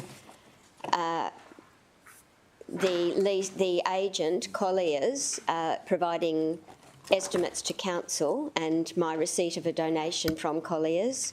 And the second one related to the Keith family and Rocky Point Mulching, who were continuing a lease of the council land. At committee, Mr Mayor, the committee voted for me to remain in the room, but today I've taken the decision to leave the room while that matter is considered and the vote is taken. And we'll consider that matter straight away. Thank you. Anyone else want to leave? Councillor Vorster? No, Mr Mayor, but I'm happy to move the item so that can be dealt with. Wonderful. Just a second. Okay. Move Councillor Vorster, second Councillor Cameron-Caldwell. Anyone speak against the motion? Put the motion to you. All in favour, show of hands. Against, motion carried, unanimous. Officer, can you let Councillor Gates know? Come back in.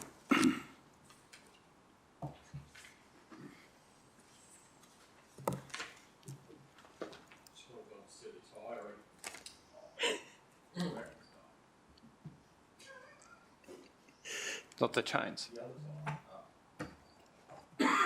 Those are called chains.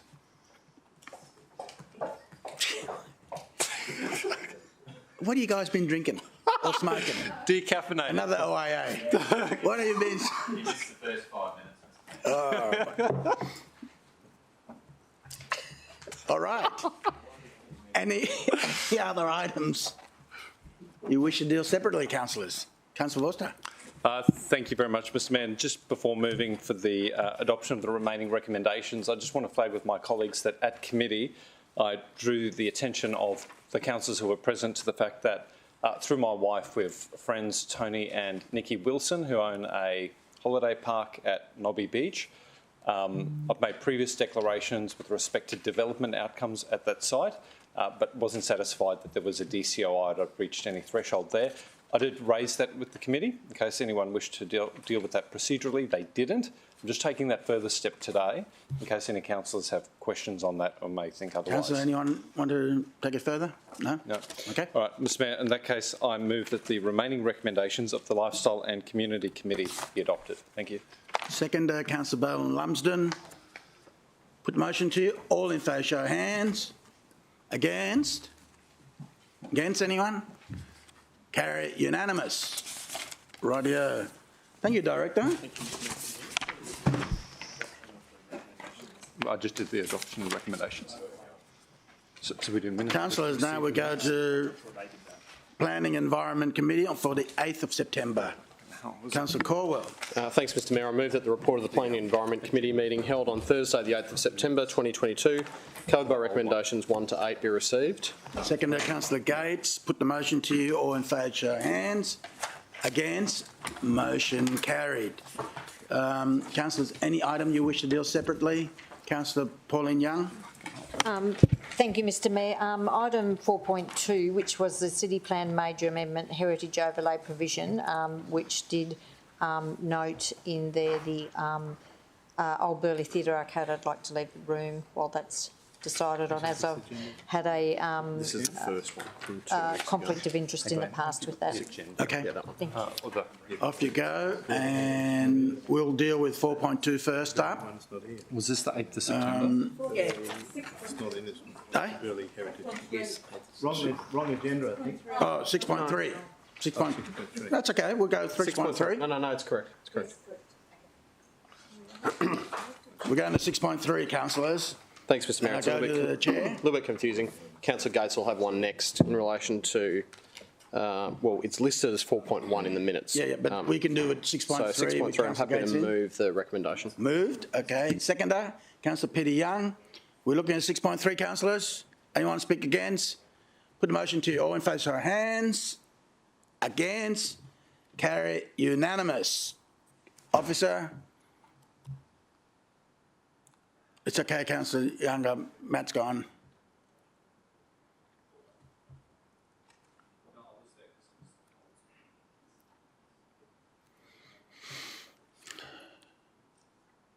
So, Councillor Gates, you're going to declare something now? Thank you, Mr Mayor. Yes, from the meeting of the 6th, in relation to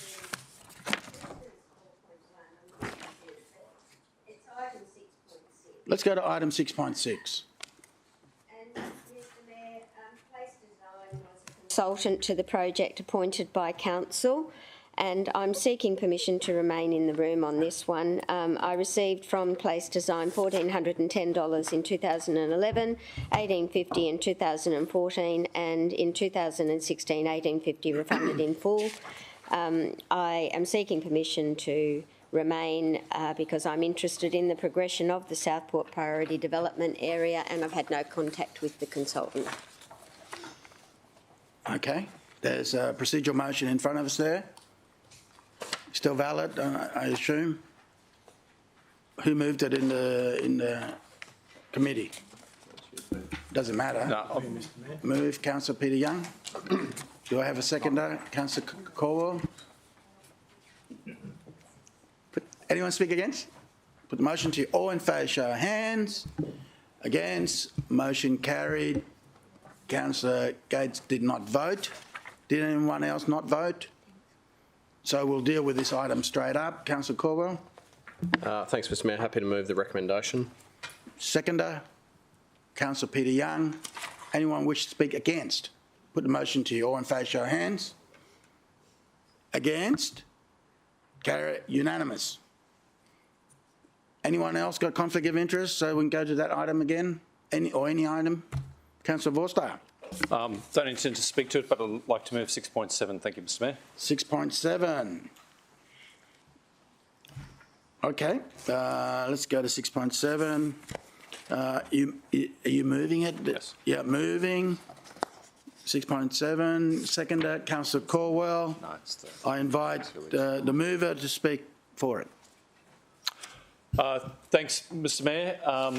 The Olympic Games Village may be the only piece of legacy infrastructure that we receive as a city. And I know that's probably a pessimistic view, but it's the legacy opportunity that we have. It's really important that we get it right. And the only way we will get it right is by learning the lessons of what happened at Parklands with the development of the Athletes Village there. We need to pursue a plan that ticks the Olympic box, but is also in keeping with the collective aspirations of the Gold Coast and the community. And the only way to do that is through thorough community consultation. So, Mr Mayor, we've identified the risks concerning this project. We've identified the opportunities.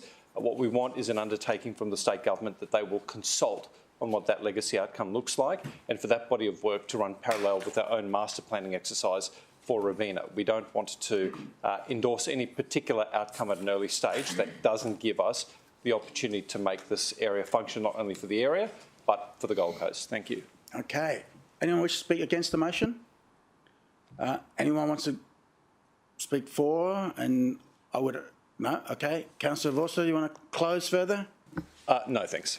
Put the motion to you. All in favour, show of hands. Against? Carry unanimous. Any other items you wish to deal separately, councillors? Councillor Caldwell.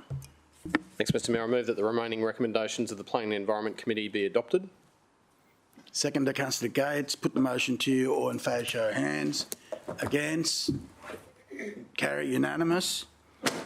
We now go to Planning Environment Committee on the 6th of October. Thanks, Mr Mayor. I move that the report of the Planning and Environment Committee meeting held on Thursday, 6 October 2022, covered by recommendations 1 to 4, be received. Second to Councillor Gates. Put the motion to you. All in favour, show of hands. Against? Carried. Motion carried. All right.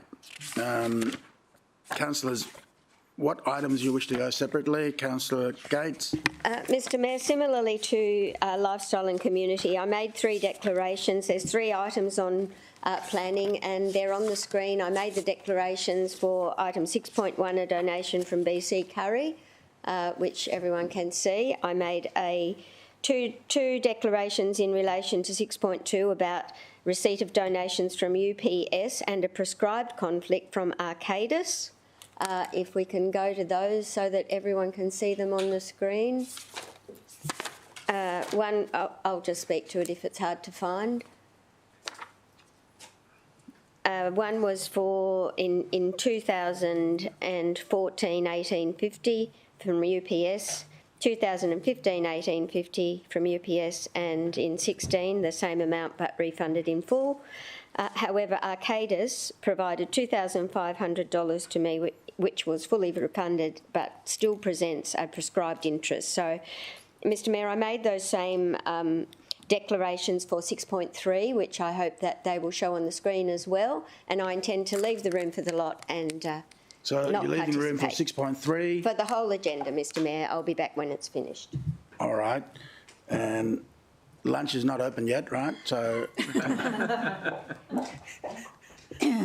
Now he's getting protected. He can smell it. No, I'm looking after Councillor Castro. I don't want his stuff being touched. Yeah. All right. Councillors, any items you want to deal separately, Councillor Vorster? Thank you very much, Mr Mayor. Just with respect to 6.2, I'd also like to make a declaration and we'll be leaving the room. And that declaration is as follows. A reasonable person may form the view I have an interest in this matter as my father-in-law lives in an apartment in the adjacent property, the body corporate of which has previously made submissions into development outcomes at other adjacent sites. Okay. So, councillors, what we'll do is we'll go straight to 6.2. And while we're here now at 6.2, any other declaration for 6.2? Councillor Cole, would you move the... Mr Mayor, I'm going to move an alternative resolution that's been provided to the Minutes Secretary. You may recall that during the period between committee and today's slightly delayed full council meeting, there was some assessment timelines that had brought this matter to light to be dealt with at an earlier time. So I'll just read into the record the alternative motion, and that is Council notes that the development application for a material change of use (code assessment) to establish a multiple dwelling (4 units) at 11 Albury Street, Surfers Paradise was refused under officer delegation on 17 October 2022. Due to code assessable timeframes, the application had to be decided prior to the full council meeting to avoid the risk of deemed approval. And if I have a seconder, I'll speak to that. Seconder, Councillor Owen Jones. Recommendation of the committee? Yes. 6.2. 6.2. It's just that up there it says 6 units and Councillor, oh sorry, up there it said 6 units and Councillor Caldwell said 4. So I wasn't sure whether we were on the right one or not. Oh, I see. So how many units, Councillor Caldwell? Sorry, my apologies. These are both numbered 6.2, which has made for a fun turnaround. So we're dealing with 6.2, my apologies, which is... On the screen? The one that's on the screen. 6.2. I'll just point out the difference in what I read out, and that is that this is a code accessible application for 6 units at 3329 Surfers Paradise Boulevard, Surfers Paradise. The other matters that I raised are the same. And if I have a seconder, I'll speak to that one. We'll just concentrate to this one, right? And still the same seconder, Councillor Owen Jones. Amazing consistency. Thank you, Councillor Owen Jones, for your sturdy support. Unwavering. Mr Mayor, you'll recall that there were some emails exchanged during the period between committee and today. These matters had been dealt with at committee and interrogated to some extent. The committee ultimately determined that we should refuse them anyway, but had we not taken the step of making a decision in the interim period, they would have actually been deemed approvals due to code accessible timeframes. So in an abundance of caution, the Manager of City Development, in consultation with both you and I and the local councillor, took the step that a delegation should be used to determine the matters to ensure that the public interest was served and that the decisions were in line with not only the officer's recommendation but then ultimately what committee had recommended as well, which best protects council's position. Yes. You want to speak against that? No? You want to close? Put the motion to you. All in favour, show of hands. Against? Carry unanimous. Could you ask Councillor Vorster to come back?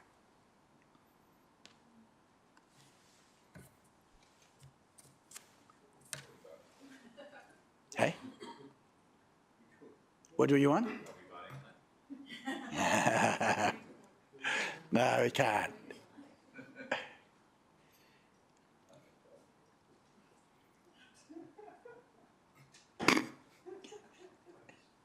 What have you missed? Right, okay, 6.2 is done. Councillor Vorster, just want to check, you got any other decoration for 6.1 or 6.3? No? Okay. Anyone wants to deal with... Okay, Councillor Tozer. Mr Mayor, I'm happy to move 6.1 or the committee recommendation, if that's okay. Okay. Move. Second to Councillor Caldwell. Would you like to speak on it? Mr Mayor, I just want to note, I'm not a member of the planning committee, but I was able to come in and talk to my colleagues about that, and there was a number of changes we made to the officer recommendation or incorporated work post a on-site meeting. This is a really good example of what is a fairly broad acreage area, getting multiple subdivisions where access to the acreage is by a private road. That private road has been maintained to a level, not through any body corporate, just through community kind of working together and handshake agreements. And it looks like a council road, even though it is not. And so we were able to, through a site meeting and through really good working relationship with the planning officers, able to come up with some mechanisms to make sure that property owners in that area understand fully that the obligation to maintain that road lays with each of the property owners and not council. We're also able to implement a number of a little unorthodox safety mechanisms where that private road that enters onto a state road, there's no obligation on council and no asset for council to erect lighting. And so we've introduced some mechanisms for one of those property owners to be responsible for that lighting in such a way that we can help them comply through development compliance officers from time to time. Frankly, it was a little bit out of the box and it's definitely not the most... I don't think it's necessarily the best outcome for acreage developments, but what I'm hoping is that by having gone through this process and identifying some of those unique mechanisms that divisional councillors who also have acreage areas and they start seeing that pressure to deliver housing supply in acreage areas and they have to come up with unorthodox solutions, some of the things we've done with this application will be able to apply to some of those other hinterland areas. I do want to just say, Brendan Holt, who's on holidays at the moment, worked really closely with my office just to try and get a really good outcome when quite a number of community members expressed quite legitimate issues about or concerns about safety, and we're able to rectify most of those things. So I'm happy to support the recommendation for approval today. Okay. Right, anyone speak against the motion? I'll put it to you. All in favour, show of hands. Against? Motion carried. You nearly got there. Motion carried, unanimous. Just on that, Councillor Tozer, I'm not an expert, but perhaps they should look into who's got the public liability for that road, meaning it's a private road, so someone slip on there, what happens? That's all. It's a great question, Mr. Mayor. It's not us. Just go. Yeah, council doesn't have an obligation there. So I'm not a legal professional, but I would suggest that liability is shared by those who are responsible for the maintenance of that road. Yeah, just give them a heads up on it that they got it. Yeah, Mr. Mayor, just to follow up on that question, we've now noted an encumbrance on each of the property rates that are delivered in that area, so that every property owner in that area, even if a property transacts, there's a note on their file knowing that they are effectively an obligated party when it comes to the particulars relating to that road. Yeah. Right, we've got one more left. 6.1, I think. Oh, hang on. 6.3. Councillor Caldwell. Mr Mayor, I'm happy to move an alternative motion in relation to that matter as well. We've already had a preview of that earlier. This is the refusal of 4 units at 11 Albury Street, Surface Paradise, that was also refused under delegation. If I have a seconder, I'll speak to it briefly. Seconder, Councillor Owen Jones. For consistency, thank you, Councillor Owen Jones. The same matters apply to this matter, 6.3 as applied to 6.2 in relation to assessment timeframes, and the delegated decision was issued in the interim period. That's it. Anyone speak against the motion? Put the motion to you. All in favour, show of hands. Against? Motion carried. And there's nothing left in this, Councillor Caldwell? Thank you. Thanks, Mick. Matt, could you ask Councillor Gates to come back in? Next item is water, waste and energy.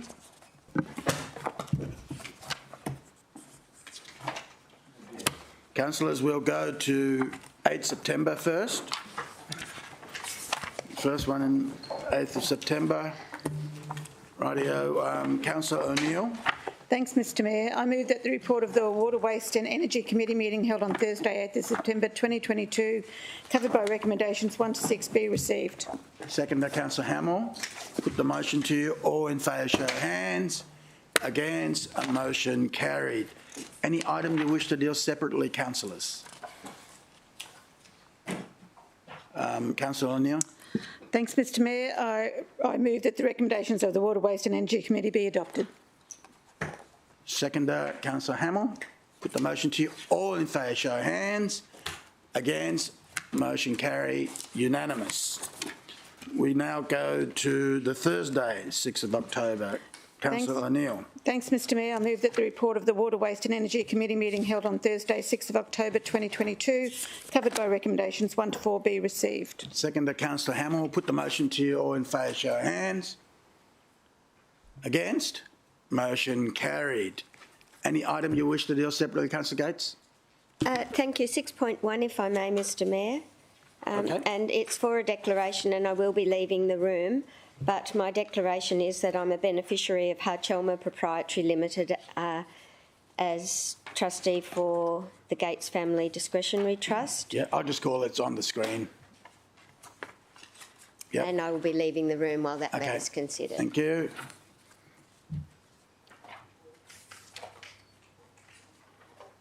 Councillor Peter Young, you moved it in the committee. Would you move it here? Happy to move it, Mr Mayor. Move. Second, there was Councillor O'Neill. Councillor Peter Young, you want to speak on that? No, thank you. Anyone speak against? Put the motion to you. All in favour, show of hands. Against? Motion carried. Unanimous. Matt, can you get Deputy Mayor back in? Stay there for a minute. I just want to tell you something.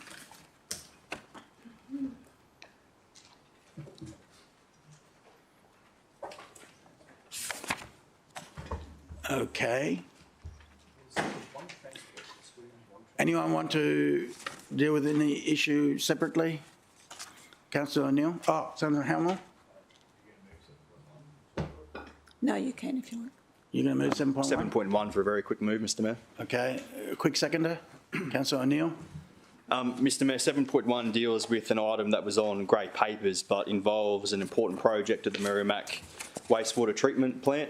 That committee, in the presentation, we had a very thorough examination with officers of all the work that's gone into this procurement process and how we've come to the final outcome, which is a best part of $40 million upgrade that's about to commence. A significant investment of ratepayer funds into a really important project and one that gives us more capacity to grow in that part of the city in the future. I see. Anyone speak against the motion? Put the motion to you. All in favour, show of hands. Against? Carry unanimous. Any other items separately? Councillor O'Neill. Thanks, Mr Mayor. I move that the remaining recommendations of the Water, Waste and Energy Committee be adopted. Seconder, Councillor Hamill. Put the motion to you. All in favour, show of hands. Against? Motion carried.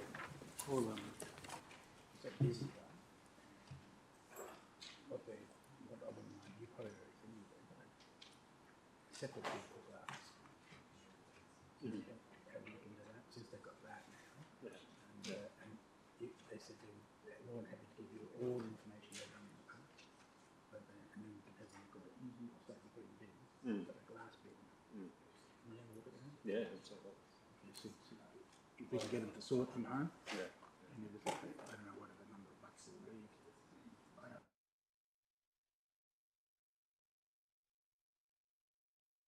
I hope you're all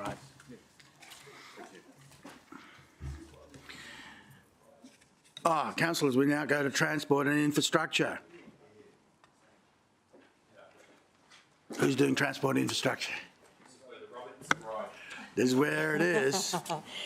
Thank you, Mr Mayor. Okay.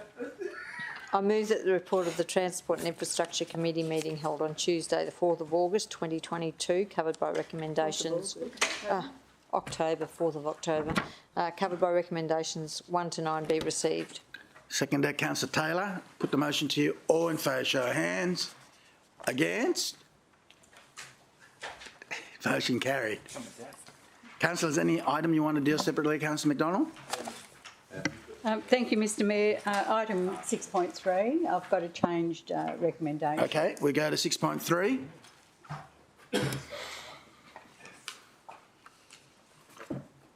Well, you have to move it and then we'll see if there's a seconder. We there? You got the change recommendation? Okay. Okay, councillors, there's a changed recommendation. Seconder is Councillor Vorster, so thank you, Mr speak Mayor. on it. Mr Mayor, the reason why I've asked that this be reviewed is that at present we've got around about 9,000 vehicles per day. Sorry, Mr Mayor. I'm so sorry. My apologies to Councillor McDonald. What's up on the screen is the original committee recommendation and not the changed recommendation to which Councillor McDonald is talking. The proposed amendments were forwarded to our Minute Secretary, and I just think maybe it's worth having the actual motion on the screen. Absolutely. Is that right? Yeah, I just assume that's in yellow. Yes, it replaces the existing form, Mr Mayor. And my apologies, Councillor McDonald. I think you did great. Yeah. Thank you for picking it up. Yeah. Back to you, Councillor McDonald. Thank you, Mr Mayor. As you can see, that I've asked that engineering investigations be undertaken into the local network concepts identified in the Koala Park Traffic Management Study, with a report to be considered by the Transport and Infrastructure Committee within 12 months, and that this report include a review of the outcomes delivered in Part 3. And the reason being, Mr Mayor, this particular route through Tabalban Street, we have around about 9,000 vehicles per day that are using that area. And the study did not include the proposed closures of DeGerald Avenue and Bailey Street. And with the extra traffic, it's going to really cause a problem with Tabalban Street. So I know that there's concerns about additional speed humps up through that area. At present, we're seeing a surge of pretty high density development within that area, together with the traffic that's accessing through Koala Park to bypass Burleigh Heads. It's created some issues. I know that the officers have looked at this very closely. There's been a lot of community consultation, and there was a report done a few years ago by Bitsios, and I understand that it's more or less the same outcome that our officers have come to. But I really do feel that with the amount of traffic that's using this area, we really have to look at it again and see if we can come up with probably better solutions, because I really don't think that some of the traffic control devices that we're looking at putting in there will be the solution. In fact, I think it'll be a major impact on some of the residents in there. And I'd ask that councillors just support this change. Anyone speak against the motion? Put the motion to you. All in favour, show of hands. Division. Division's call. Mayor Tate, Councillor Hamill, Councillor Owen-Jones, Councillor Gates, Councillor Caldwell, Councillor Young, Councillor Patterson, Councillor Baldwin-Lumsden, Councillor LaCastra, Councillor Tozer, Councillor Taylor, Councillor Vorster, Councillor Young, Councillor McDonald and Councillor O'Neill.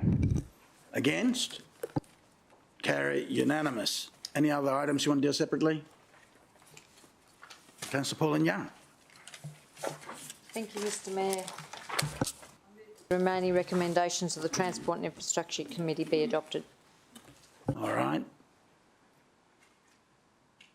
Councillor Taylor, seconder. Put the motion to you. All in favour, show of hands. Against? Carry unanimous. All right. Councillors, before we go to the next item, how long you need for lunch? 30 minutes? 30 minutes good? We'll come back at 1 o'clock. What time?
We now go to 11.8, Governance, Administration, Finance Chair, Councillor Owen Jones.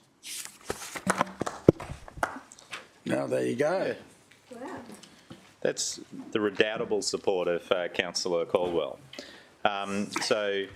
I move that the report of the Governance Administration Finance Committee meeting held on Wednesday the 12th of October 2022, covered by recommendations 1 to 16, be received. Seconder, Councillor Patterson. Put the motion to you. All in favour, show of hands. Against? Yeah. Motion carried. Okay, councillors, what item do you like to go? So, Mr Mayor, there's some amended words that need to be inserted. Okay. In regards to item 6.4, the Procurement Policy and Contract Manual. Okay. So 6.4. Policy and Contract Manual. You move that? 6.4? No, Mr Mayor. So the recommendation needs to be changed that the council adopts the changes to the procurement policy and contract manual. Okay. Is that the same one as already? So after the words procurement policy, we need to add and contract manual.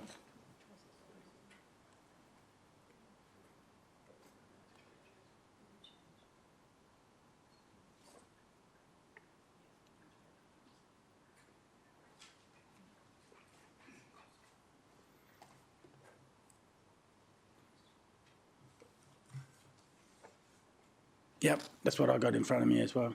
Thank you, Mr Mayor. And still leave the word as in brackets attachment 1. Yeah, it's there. Thank you. Move, Councillor Owen Jones. Seconder, Councillor Gates. Anyone speak against the motion? You'd like to close, Councillor Owen Jones? No, Mr Mayor. Put the motion to you. All in favour, show of hands. Against? Motion carried. Councillors, any other item you wish to deal separately? Councillor? Mr Mayor, if I could move 6.10 separately. Okay. We're going to 6.10. And it's got any, before you move it, is there any decoration in 6.10? No decoration. What are you moving? The recommendation? Or? I'm moving the committee recommendation, Mr Mayor. Okay. Seconder, anyone? Councillor Patterson, speak on it. Mr Mayor, I'll just speak briefly to it to say that and thank the committee for the work that we did as a group to arrive at a place where we had received some officers' recommendations, and I think that the elected representatives felt that we needed to support a couple of our very much loved volunteer groups a little bit more. So in particular, the surf lifesaving groups benefited from a long discussion that council has had over a couple of hours in regards to the community grants, Mr Mayor. So I think in the end we landed in a good place. Okay. Councillor Vorster. Thank you very much, Mr Mayor. My apologies. I've only just picked up on the reference to the surf lifesaving clubs and how they may benefit in particular. Councillors may recall that when the city reviewed its approach to the management of its lifeguard service and the operating model for it, I made a declaration noting that a friend of mine, Carly Abbott, is a registered lobbyist, federal lobbyist, not state lobbyist, for Surf Lifesaving Australia organisation. I just want to flag that with city officers, with my council colleagues, maybe seek their advice as to whether a declaration is required, whether it, in an abundance of caution that I... Anyone want to push it further? All right, thanks for the alert. Sorry. Councillor Owen Jones. And Mr Mayor, at committee, the only other item that was discussed was Councillor Tozer. I don't know whether or not you want to re-prosecute the conversation we had about Belgravia. Councillor Jones, thanks for the question. The Belgravia Foundation is a separately auspiced deductible gift recipient charitable organisation that operates nationally. A very separately auspiced company provided swimming lessons to my family, but those two entities are totally different, and today's matter deals with the foundation, the deductible gift recipient charitable foundation, and not any other commercial operator. Anyone want to push that further? Thank you. All good. Anyone else want? Yes, that's closed. Put motion to you. All in favour, show of hands. Against? Carry unanimous. Other items, Councillor Vorster. Thank you, Mr Mayor. Item 7.3, if I could just move the item with a small change. 7.3, over to you. Thanks, Mr Mayor. I propose adding an A to point 2, which would read as follows, that in cases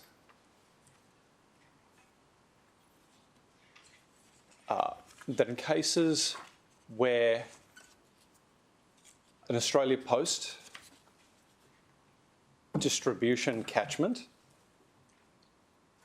overlaps 2 or more council divisions,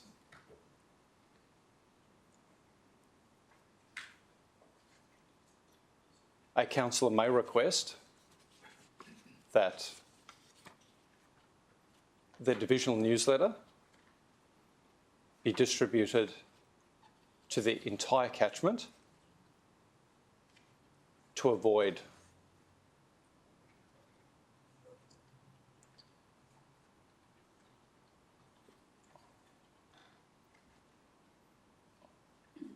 residents missing out on important local information. And happy to speak to that small change, Mr Mayor, if it's required. Okay. Councillor Owen-Jones. If I could ask through you to Councillor Vorster, could you give me some indication of what you think the raw numbers of that might look like? So I'm not too sure whether or not these are small statistical districts or postcodes, and clearly if there is an overlap between a 4215 and a 4215, you'll have maybe people in Parkwood receiving letters from the Southport councillor, for example. So the heart of the question, are we talking about 1,000 or 2,000 pieces of correspondence, or are we talking about maybe 5,000 or 10,000 pieces of correspondence? Through you, Mr Mayor, to Councillor Owen-Jones, thank you very much for the question. To provide you with some background, if you have a look at the coverage maps that were included in the report, there is a section of Robina, which is notionally known as Robina Keys, which is not proposed to have any coverage whatsoever. And immediately to the north of Robina Keys is a section of Clear Island Waters, which is proposed to receive no newsletter whatsoever. Cumulatively, just in this patch, there are probably 2,500 dwellings that would receive no newsletter at all. And the reason why that area has been excluded is because city officers have looked at the overlap and worked with Australia Post and decided to avoid confusion, they wouldn't include it.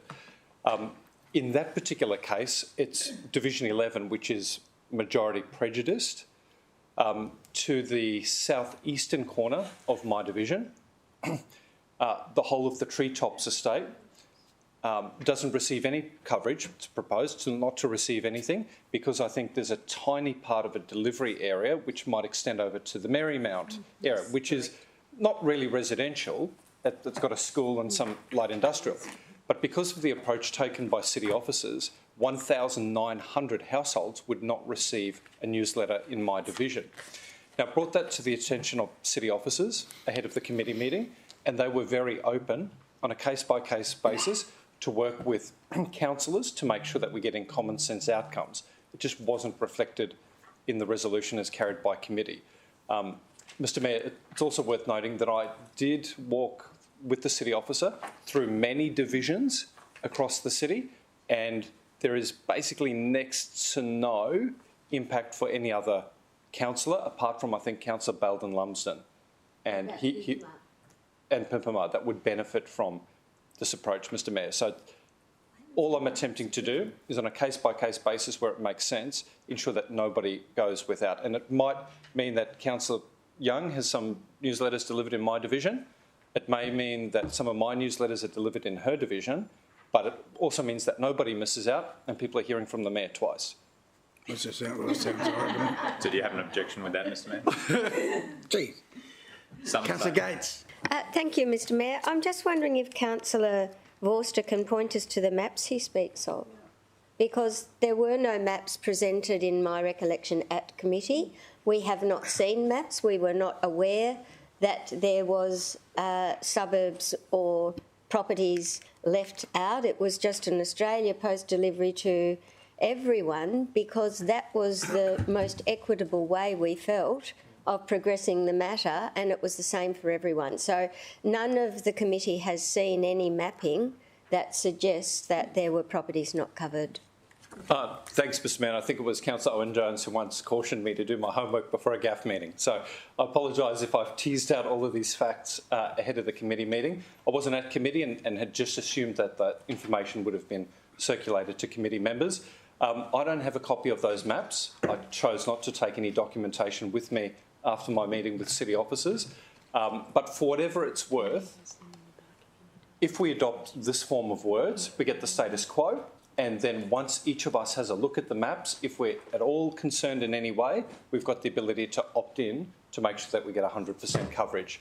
I've run my eye over it. I don't think they're going to be massive financial impacts whatsoever. And to the extent that there may be financial impacts, that will get picked up in Part 3, which says that through our budget process, we'll get an idea of what the costs may be. I'll just go back to Councillor Jones. Mr Mayor, I think I cautioned Councillor Vorster not to do his homework. I think I encouraged him to actually come to the committee meeting. And clearly he wasn't able to attend this committee meeting. But we actually spent a long time over it, Mr Mayor, and we called a division because there were 8 councillors there. But I do take Councillor Vorster's point that it will be tidied up in point 3, which was also deliberated on to some extent at the committee, because we wanted to make sure that we were being cautious in regards to how much ratepayers' funds we were committing to a change to the program. And that essentially was my concern in regards to my first question. The email that was circulated by the director after the meeting indicated that each of the divisions would have an overrun of printing of around 2,000. There is no way that we will ever be able to make sure that we get 100% coverage through all of our divisions through this process. But I appreciate that Councillor Vorster is keen to see that he has as much an attempt as possible to achieve that. So I'm happy to second it, Mr Mayor, but I think that it probably brings us to dealing with 3 a little bit more carefully when it actually does come up at the budget process, just to make sure that the lessons learnt in the lead up to the budget process are reflected in the report provided by the officers, and that we haven't run away with costs trying to make sure that we blanket cover everything. And we get value for money, isn't it? All right. So let's just have a look at this. Moved by Councillor Vorster, seconded by Councillor Owen-Jones. I'll afford Councillor Vorster to speak on it, and then I'll go to anyone to speak against. But before I afford that, is there any other questions that people want to ask? I'll go to Councillor Hamill and Councillor Gates. Yeah, and I'll go from left to right. Mr Mayor, my question would be to officers, and I'll rattle it off when they're in earshot, but I'm just confused of how we must have spent an hour on this at committee, and there was lots of references to tables about what the difference and increase between this version and this option was going to be, of why we were never told that there was going to be any sections in the city that were going to be missed, because at the end of that committee, that was not what I took away at all, and I think that's pretty relevant information to have not been included in a report and made very clear to us. So some detail of why that was. Renee, over to you. Through you, Mr Mayor. In the report, we talked broadly around no options being 100%, and that is the case with Australia Post as well. In terms of the availability of the maps, we had them available. I guess we just didn't get to that point within the committee meeting. Obviously, we can make them available to councillors at any stage through the program. When we run the newsletter, we would run the distribution maps each time before we do a distribution. So as part of the implementation of this process, we can liaise with all of the councillors through their offices to show exactly what Australia Post is delivering for that run, what the numbers are, and what can and can't be included. It's an interactive mapping process that Australia Post uses. They used to send it to the whole statistical division. That service stopped in 2021. So there's no distributor basically that does 100% of everybody's division, which is extremely unfortunate, but it adds to the complexity of the program. The other consideration is how we click items within the interactive mapping. So it does get quite detailed, and because it's interactive, the printouts of the maps don't really show you exactly what impact of clicking different things to include or not include within each division, what that impact is. So it might be something that we would liaise with councillors when we run that data before each send. Councillor Hamill. Mr Mayor, appreciate the response, and if Renee can just take it on notice, I think as much time as possible on the first run of this in the future, so that councillors in their own divisions have a chance to maybe work out a way to get the newsletter to those areas. I'm not sure where in Div 1, for example, it would be, but if I can get out there and walk it to the sections that are missed, or if I need to communicate with those residents in a different way, so we have some time to get that together. Yeah, fair enough. Fair enough. Councillor Gates.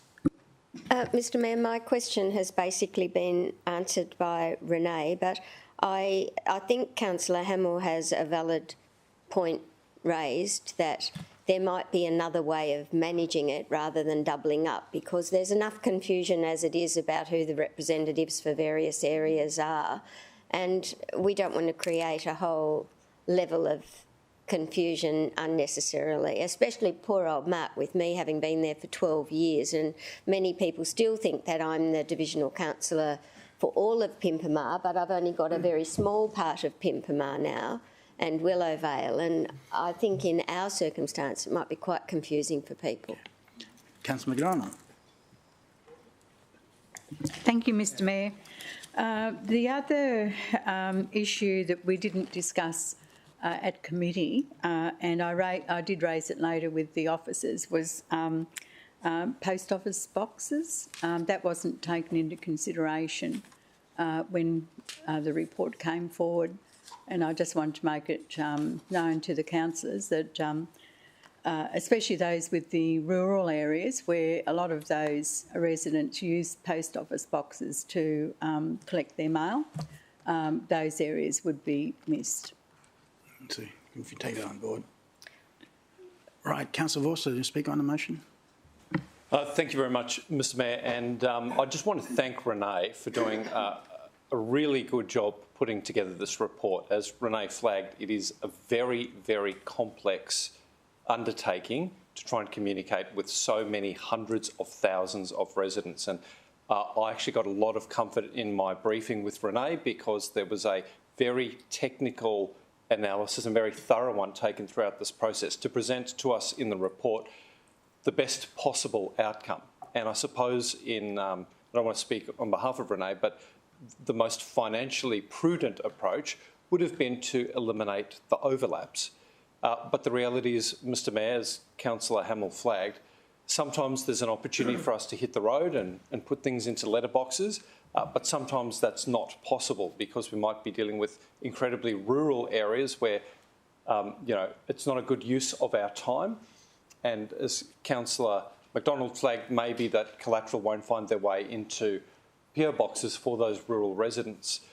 To give Councillor Gates and Councillor Owen-Jones some comfort, I think it's important to reflect on the overlap that I'm talking about isn't an overlap of suburbs.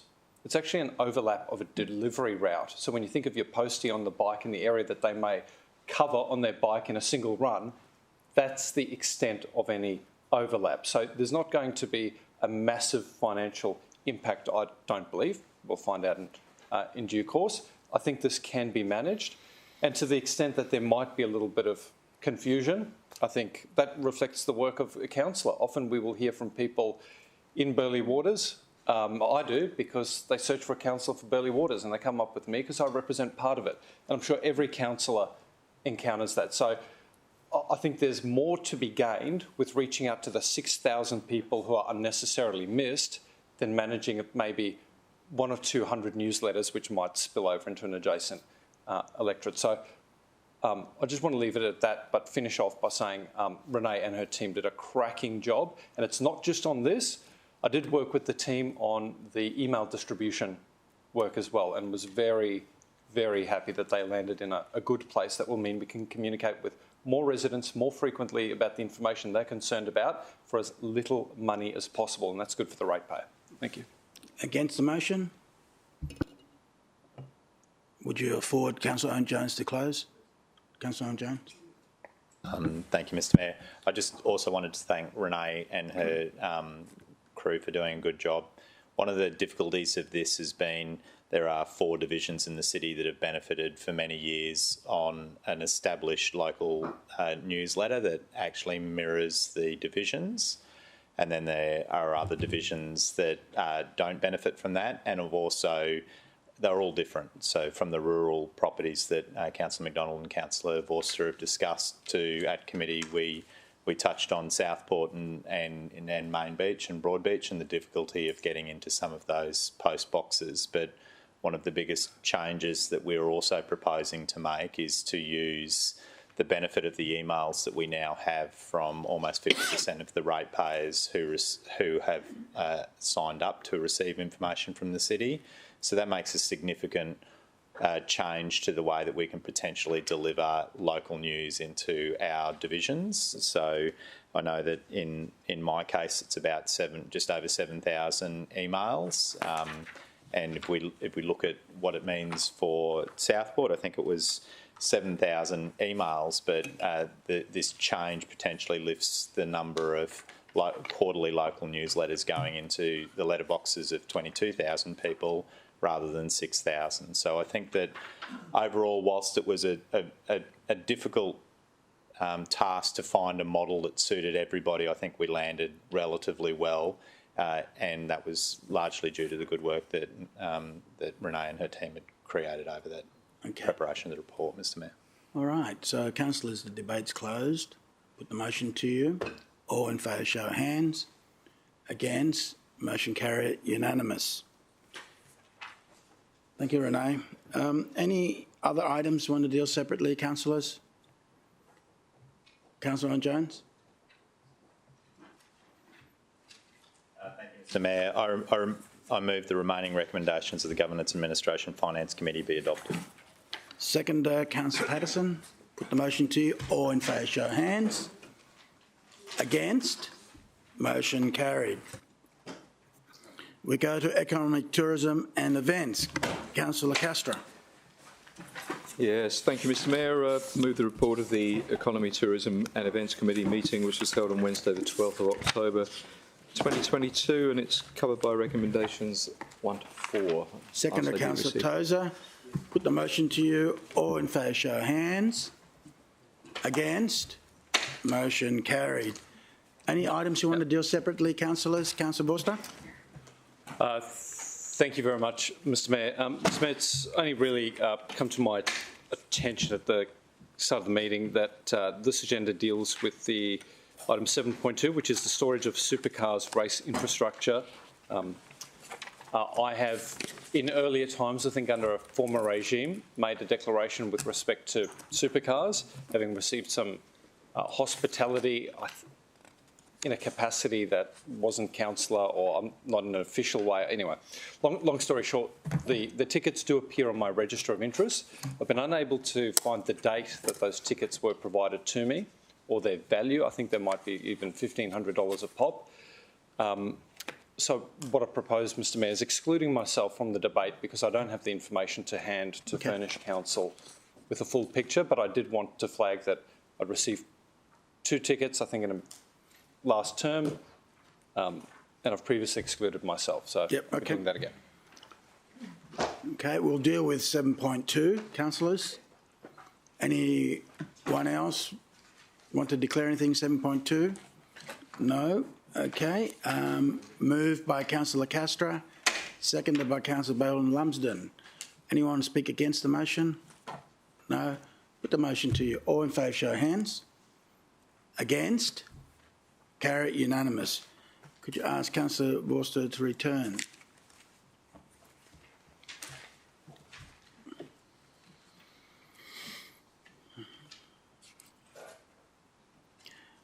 Okay, councillors, any other items you wish to deal separately?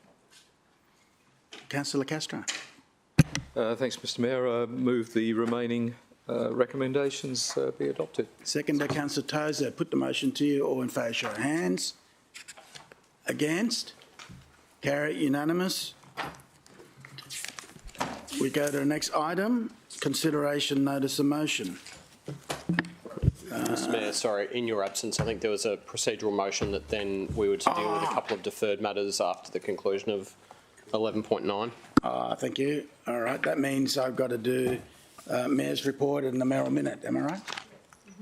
Yes. And any order I wish, am I okay? All right, let's do the fun part first. Okay. Councillor Vorster. Thank you, Mr Mayor. I understand, although I could be wrong, that you proposed dealing with the Mayoral minute first in closed. If that is the case, perhaps we could scroll. I'm going to try to do that as open as I can. No worries. I was just flagging that some of your preamble's on the screen. So if that was okay to be in open, then I apologise. Yeah, no, that's in open at the moment. That's fine. But I'll go to Mayor's report first, minute taker. And so just waiting to 1 second to get the photographs up there. Because it's been a couple of months, so I'll try to give a brief one, and I know some of you will want to go read it word for word later on, which will be a touch.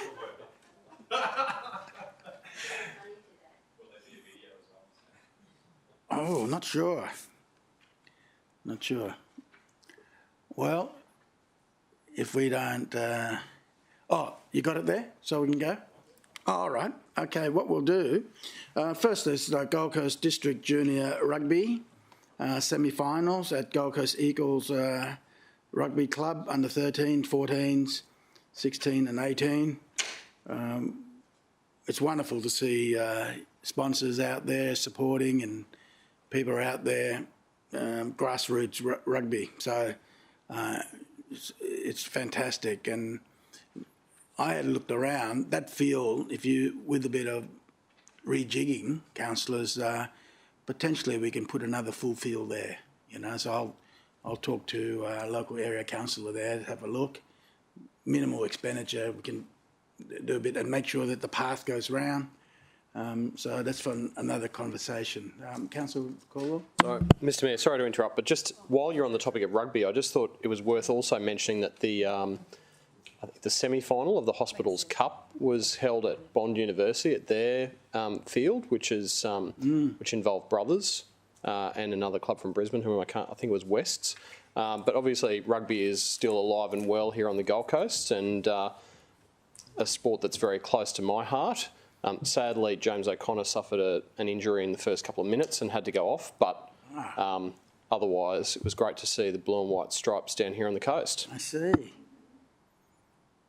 Okay, very good on that.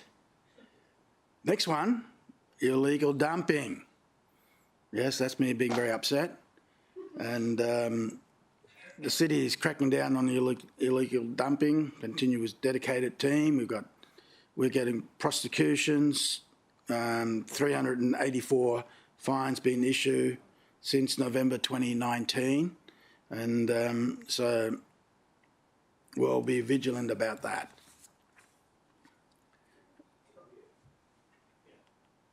Yep, all right. Lions Australia 75th anniversary ceremony. We're at the Gold Coast Regional Botanic Gardens. Councillors Gates, O'Neill, McDonald, Pauline Young, Vorster, Tozer, Lacastra, Belden Lumsden and Owen Jones and myself are in attendance. Not sure if I missed anyone out. Okay, and it's wonderful that we opened that garden and that and to reflect the good work that the Lions Club and 75 years of celebration on the Gold Coast. Supercross Global Headquarters announcement. And so I'm there with the Treasurer and the Global Headquarters of Supercross World Championship SX Global has moved to the Gold Coast. So, and it's the Formula One on 2 wheels, basically. It's rewarded, and it is supported by state government. So, you know, got to give congratulations where it's due. Swell Sculpture Festival opening there. Well, that's a good photo. Okay. Councillor Gates, Pauline Young, O'Neill was in attendance. Anyone else was there? Councillor Owen Jones as well. You're right. You bought me the beer. And festival launch was there. Currumbin Vikings Club. So, what can I say? Our arts and culture it's growing so much on the Gold Coast, and Swell with the cultures there. Natasha and her teams are incredible, and I'm so pleased that we continue to being prime sponsor of this event. And anyhow, signing of the city's condolences book on Her Majesty's passing, and I know a lot of you went ahead and signed that as well. And that's been correlated and sending to Buckingham Palace to the King. Next one, Professional in International Education PI Conference.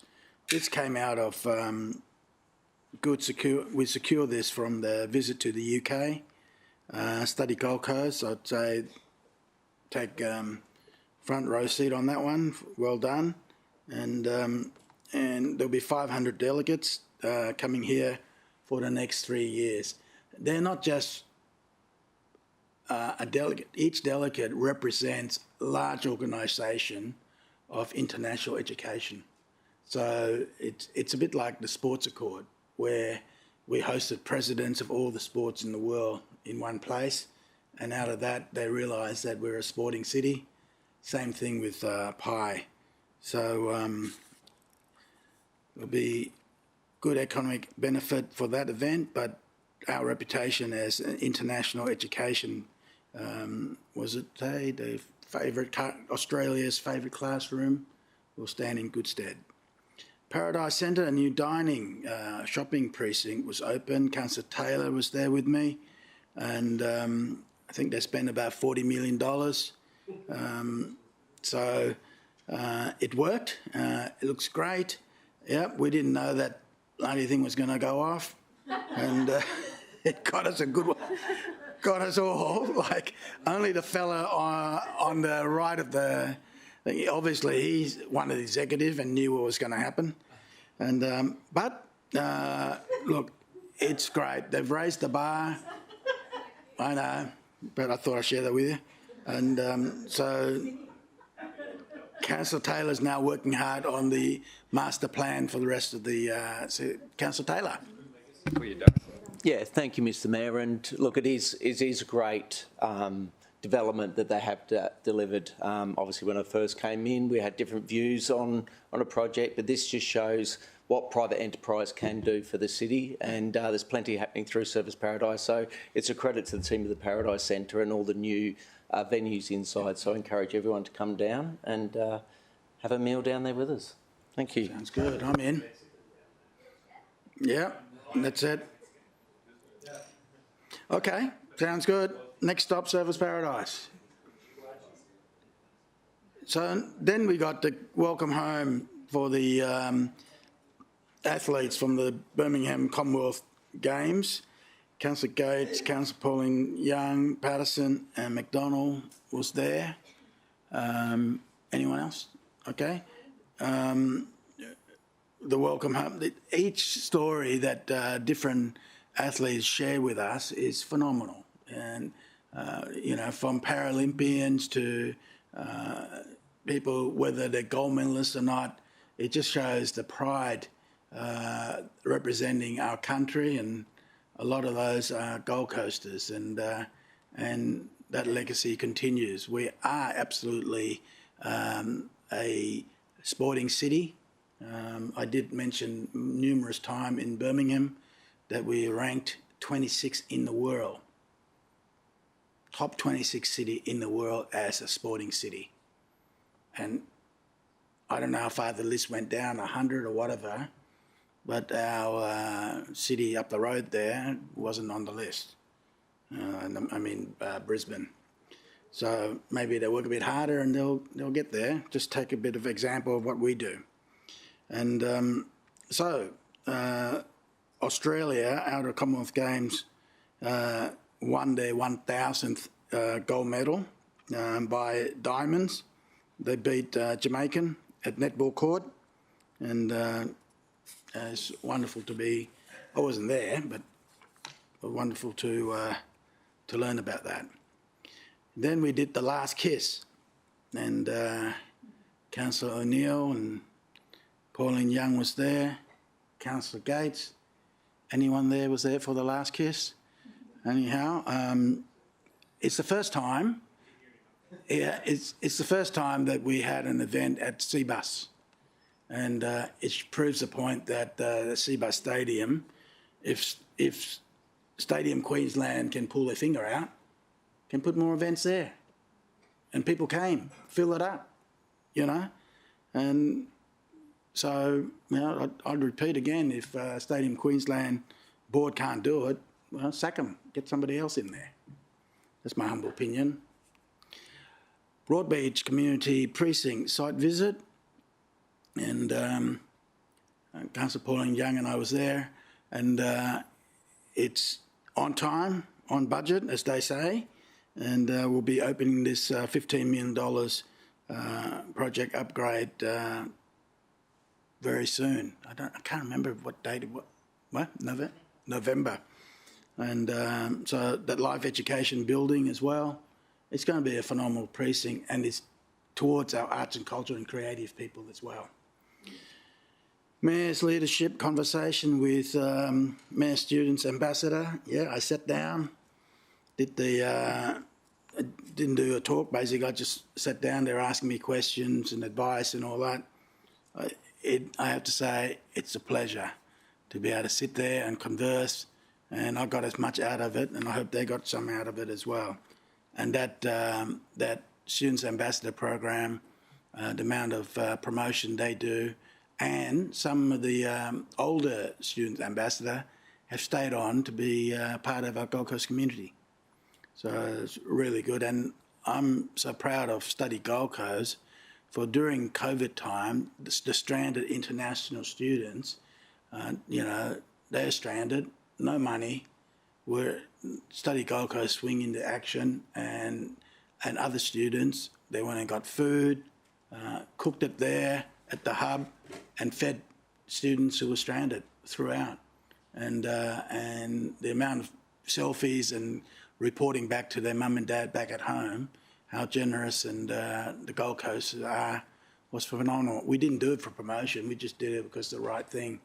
But there was all hands on deck, and there was plenty of people helping. Citizenship ceremony, Councillor Gates and Councillor Bowden-Lumsden also attended.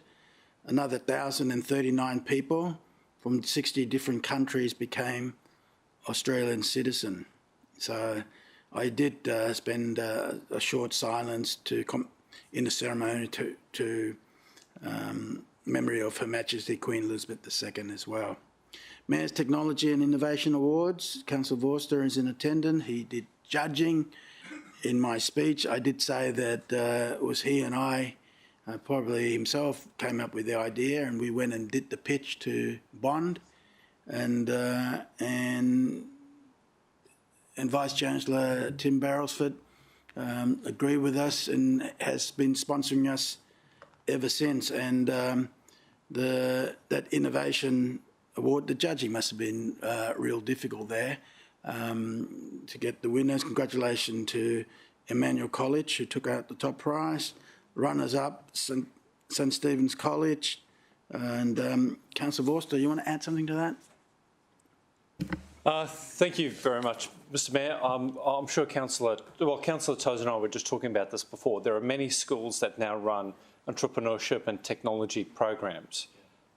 They do that on campus. What's particularly special about this, and again we work with Study Gold Coast, is that it gives an opportunity for kids to compete against one another, and there's a bit of competitive tension there, which I like, because if you've got a good idea, doesn't mean it's necessarily going to be a commercial success.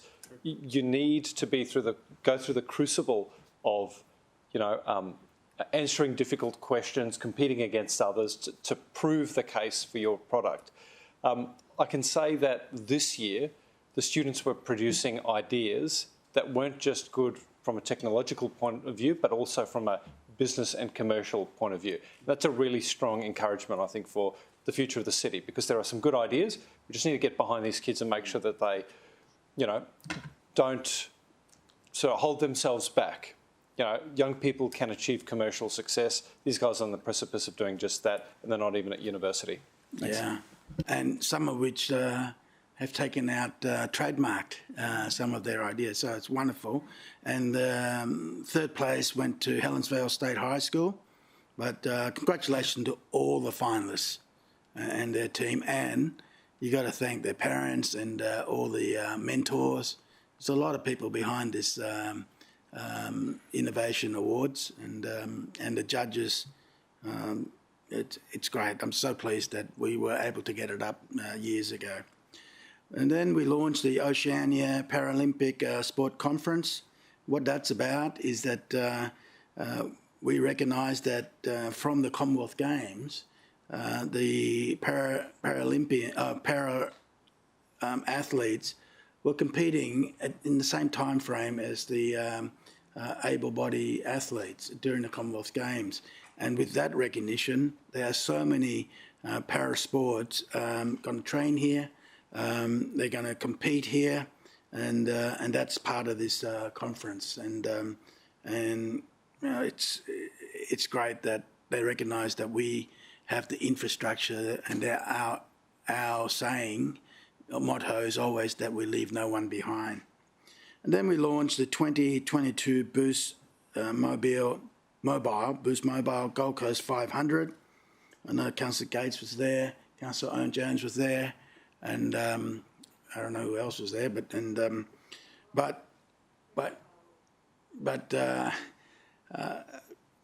is going to be what they say. The slogan for this year is "The party is back." So they're going to have entertainment, on-site, off-site, circuit racing. It's back on the 28th through the 30th of October. Then I whip across to the USA. Joby Aviation, they're actually, that aircraft will seat 4 people behind, and it's electric, and it's got about 6 different blades. It lifts vertically, and they're trying to get Uber Air going in San Francisco and LA, and they were in negotiation first up with Melbourne, and that's when I heard of it. So I did congratulate him in thinking of Australia, and I did say that Melbourne's a very good city, but in launching product like this, if you don't mind being locked down for 14 months, it's not a bad move. But for us, we were locked down 1 week, so they're considering the Gold Coast, and we'll see how we go there. Thunderbird Go! Arrival at the Joint Base, the advanced aircraft for US Air Force. See those Thunderbird aircraft there, and good shot with all the Thunderbird pilots. Those aircraft, they're about $1 million US each, and when they fly, I think they tell me when they do their formation, they can be as close to 18-inch apart, and they're going flat out. And some of the aviation, I'd have to tell you, I was talking to one of the pilots, said, I only do Mach 1, half a speed there, because we go to full speed, the windows would blow out of the, out of the apartments at Huntington Beach. Then I said, well, when you do come to the Gold Coast, and we've got a 5-year contract, just take it easy there. Pacific Air Show, stakeholders round table. I sit there and I listen on what they're up to, and I'm basically saying that we're looking forward to them coming to Australia. So, and I had the opportunity to speak a little bit. Media Day at the Lions Air Museum, they're part of it. So it's not just the air show, it's all the background of what's happening around town as well. And next one, the Joy Flight with pilot Greg Coyer. Greg's is 3 decades earning his licence since 1982.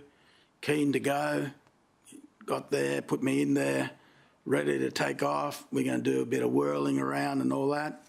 And then the weather report came in and go, oh, do you mind waiting another half an hour for the frog to lift? Because, you know, it's a bit thick. And I said, I don't have the half an hour, so I'm going. So I never quite get up there, but I've already been up there here in Australia, so it's quite thrilling. Next one, Joint Forces Training Base. Get to meet all the Defence Department. They're all part of it. All that are dignitaries. You've got Brigadier, 3-star General. You've got mayors, I think about 4 mayors in there. Federal Congresswomen and all the VIPs are all there. And what I noticed about it, they absolutely bind together as a team to present the air show. And I'll share with you, well, I'll keep going. Then I was at the American Australian Association and caught up with Jane Duke, Consul General of Australia as well. Oh, did I miss something there? Yeah, oh, sorry, World Surf League, yeah. Went there and at Santa Monica, comprising tour events. I want to try to get the WSL League to the Gold Coast. And then I already talked about the AAA and then the Pacific Air Show. I say to you, that's on a Saturday. I know we won't do the same, but they had 1 million people on the beach. So it's big. It's bigger than what I thought. So, and the next photo is the Thunderbird, and see how they go like that. They literally come along the beach, parallel to the beach, and then turn 90 degrees, like that. And of course you can hear them, and it's quite amazing. And so next item, I did. Just pretending to enjoy myself. And then Hulu broadcast interview, that went right through, live stream right through Hulu televised.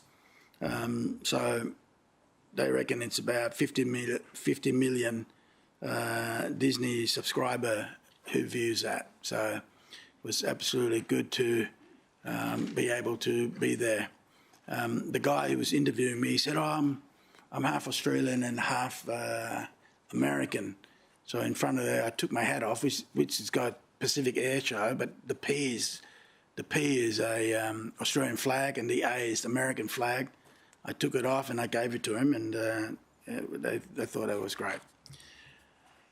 So, recent Mayoral events. Official launch 2022 Gold Coast Open House Festival. We did that at Hodder. Councillor Patterson, Caldwell, O'Neill, Councillor Owen Jones was there. And here's another event that Gold Coasters love to go and see. Our buildings, the history of it, the older buildings and architecture. It is part of creative world. It's the language of our culture expressed in buildings, and we are rich in that. And some of the buildings were some of the first, whether it's the first high-rise in Kingabool or some of the major, even our latest building in Hodder, winning awards left, right, and centre. So this is another successful show, and I commend you, councillors, that we continue to support it. Then was Griffith University Commerce Society Industrial Breakfast. Got up early, spoke about, they wanted to know about business, how to get going on that, and so I spoke on that. Brisbane Organising Committee. I was invited to the Brisbane Organising Committee, and and I dialed in, and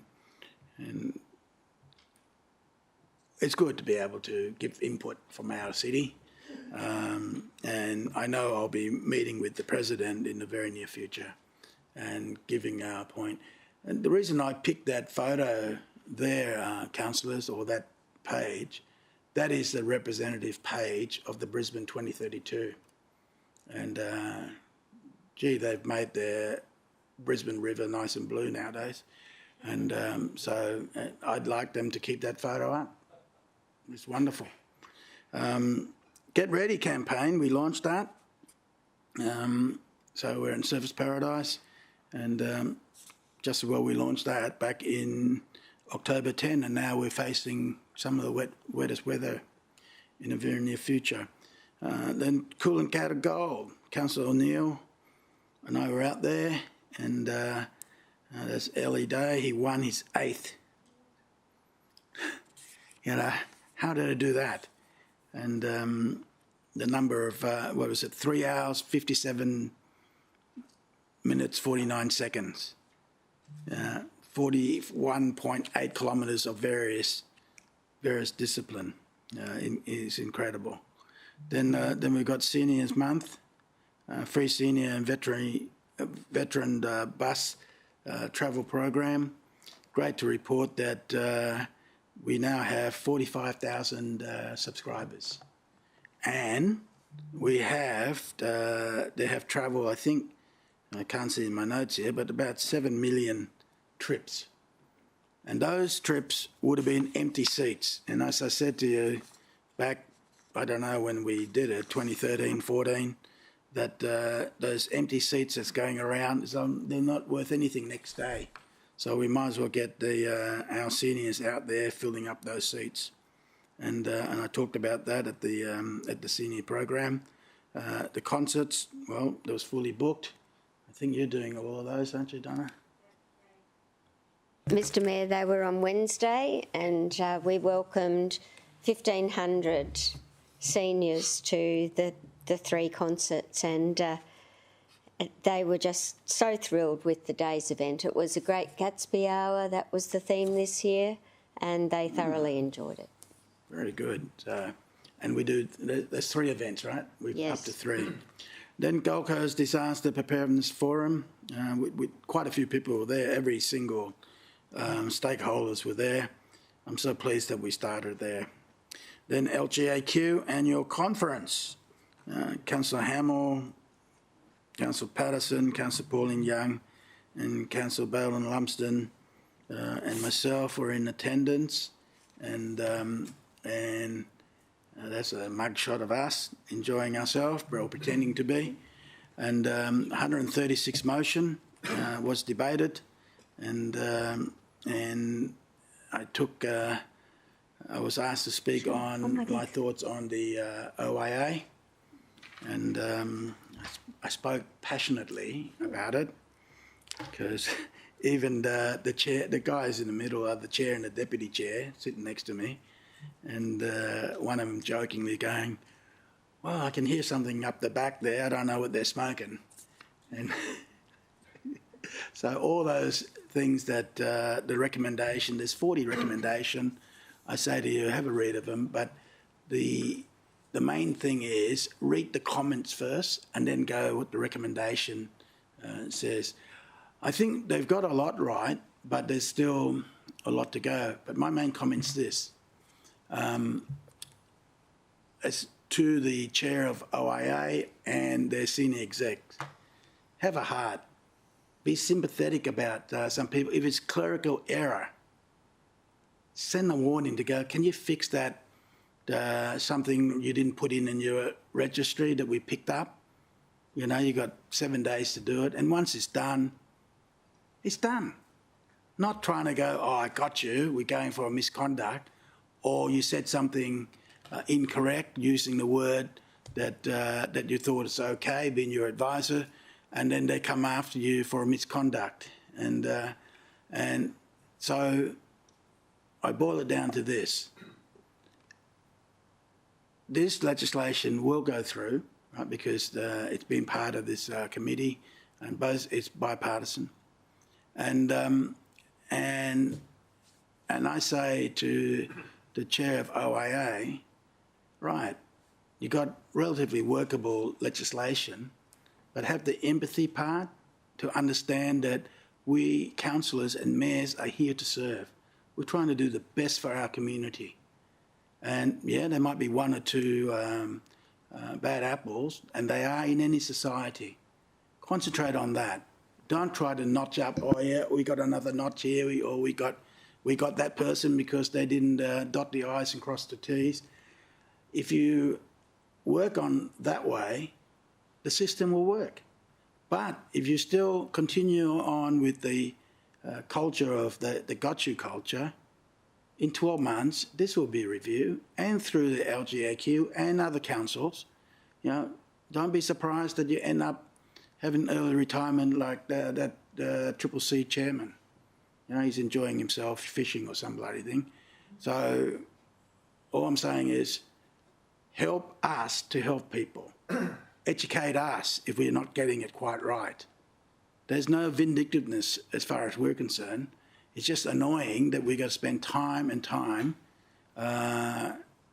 looking at various complaints. Have a look at it. And there'll be time frame now. They've got to act within time frames to deal with it. I still got things that was complained back in 2016 or 15, I can't remember. Quite a few pending there. Well, you know, it's been a long time, so it's time to do your business or get off the pot, as the Aussie would say. So that was sort of a message I articulated best I could, and I did say that English is my second language, and some of the words I didn't use correctly there. Don't blame me, blame all you Aussies out there, the original Aussies. Then, 30th anniversary Gold Coast Junior Council. Incredible morning. Councillor Gates, Patterson, Pauline Young, O'Neill, Owen Jones, Councillor Tozer, Councillor Vorster are all in attendance, and Councillor Lacastra also. And to mark 30 years since the inception of the Junior Council, and congratulate Ian and Heather Yaka. They were there, and it was their idea. They got it going, and this program, after 30 years, has involved 2,300 students. And each one of them, when they got up and spoke, they spoke how the program has changed who they are, the way they feel, their life, and literally for us as council to be part of that, it's an incredible gift. And you know, there are wonderful speakers that were there in different year that got up and spoke. But to our current Junior Mayor Brown, he absolutely spoke from his heart. He was the last speaker, and I'm telling you, all these speeches were incredible speeches. And then I'm going, mate, you're next. And he got up and knocked it out of the park. Wonderful. And he spoke about how he came from overseas, how lonely he was, and he really shared. And that's incredible. And I think they're voting on the next cohort. And so I'm looking forward to the next group, and I'm looking forward to see what input they want to give us to take it to the state government or ourselves to help the youth on some of their ideas. So I kept I didn't keep the best to last. Yes, I did. I was at the VC Group store turning, and the Premier was there, the Treasurer, Anthony Pratt was there, and Councillor Mark Hamill was there, and I go to Mark. Thank you, Mr Mayor. Very exciting morning. So we were there for the announcement of Visy's new $500 million glass recycling and manufacturing facility in Stapleton. The facility will give Visy the capacity to increase their glass recycling in Queensland from 140,000 tonnes a year to 200,000 tonnes a year, meaning that we no longer have to import virgin glass material from interstate or overseas into Queensland. Means 40,000 tonnes less glass going to landfill each year. And it also underpins the beverage industry in Queensland. The manufacturing facility next to the recycling plant will produce 1 billion glass bottles and containers a year. $500 million investment, 600 jobs during construction, and then 250 full-time jobs for the next 50 years. Because once they turn the blast furnace on, it doesn't turn off for 50 years. To echo something the Premier said this morning, Mr Mayor, an absolutely massive vote of confidence in the Queensland economy from the Visy business and the Pratt family, but also a massive vote of confidence in the Gold Coast. They could have taken this facility to a number of places, but they chose the Gold Coast, and I believe they chose that very quickly. In talking with a few of the executives there this morning, it will not be the last investment that Visy makes in the Gold Coast, and the Mayor and I have a few meetings coming up again soon to look at what those new investments look like. So very exciting, big opportunity for the city, and just a great outcome for the Gold Coast and Queensland in general. Yeah. So you can see why. Stapleton. So you can see why it had to be there for that. It's incredible, and the Pratt family. I mean, you know, they've got a few quid there. They don't have to go and whack another $500 million in infrastructure, and also they're going to do some more. And so we'll have a look and listen of what we can do regarding our recycling. And I share with you the treasurer. The treasurer said that you know, for all you guys having a stubby, you know, it goes a long way to help recycling. So, you know, knocking off in the afternoon, you can be virtuous about it and have a stubby, right? And I spoke last, and I didn't stick to the script because I don't know. I think Warwick hung on to it, and all the sponsors were there, and they read out the sponsor from Asahi, Bundaberg. You know, the list goes on. And I said that, well, as the Premier said, tonight I'll be joining the Premier. I think it's the opening of the Lancome Hotel. And what I will do, I will start with Asahi and work all the way down to Forex. And I'll be the most virtuous person in the room. So here's for a good long night, since Ruth will be driving. Councillors, I move that all the mayors, or not all the mayors, my mayor report be welcome and noted. Councillor Gates. Councillor, I put the motion to you. All in favour, show of hands. Against, motion carry, unanimous. Okay, councillors, the Mayoral minute.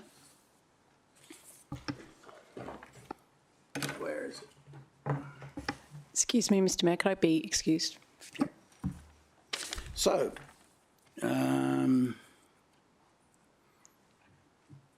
okay, all right. Okay, councillors, the Mayoral minute on, it's about the early design and construction of Tarabudgera and Currumbin Creek Bridge, light rail stage 4.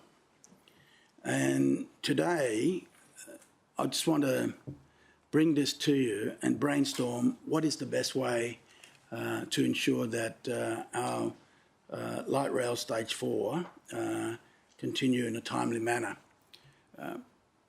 Without doubt, tomorrow, actually, coincidentally, I'm doing a sword turning for light rail stage 3. And that's 5 years since the conclusion of light rail stage 2. And what we got in front of us is that if we don't work out ways of continue on the design work and analysing the critical path of the of this light rail project and the funding model, then it will take, if it takes another 5 years for stage 4 to start, it might be that we missed the boat. And for a lot of you know that this project was born back in, I think, 2009, and the council voted on it regarding light rail. This is the one project. It just happened that it's in stages because it's so big. And as the time progressed, stage 1, 2 and now 3, our 2031 transport strategy was voted on. Our budget was voted on this project. I did check with Ruth that, you know, should I use this analogy? And she said, no, don't. So I will. This project, by the time we finish third stage, giving birth to this project would be 3/4 way through.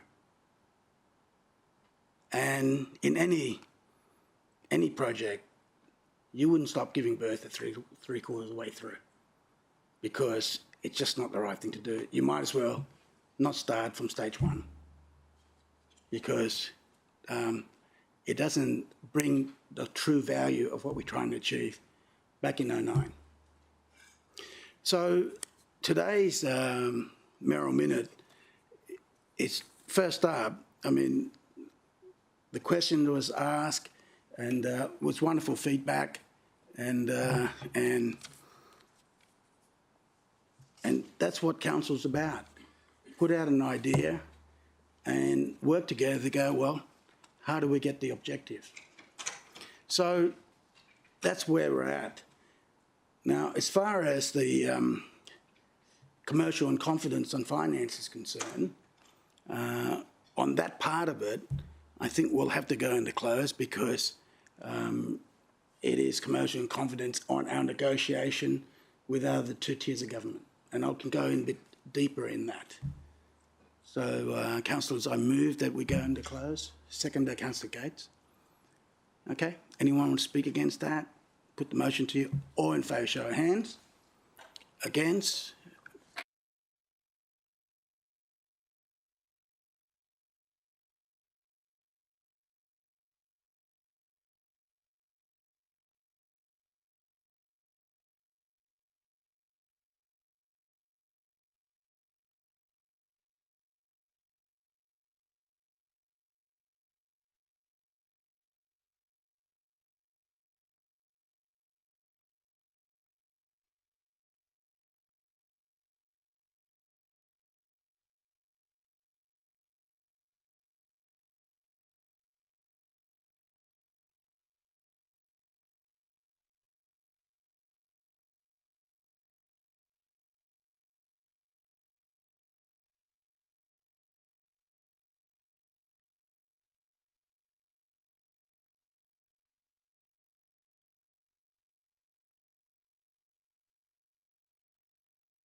Could you please go back to the Mayoral Minute? Oh, you are? Okay. Okay.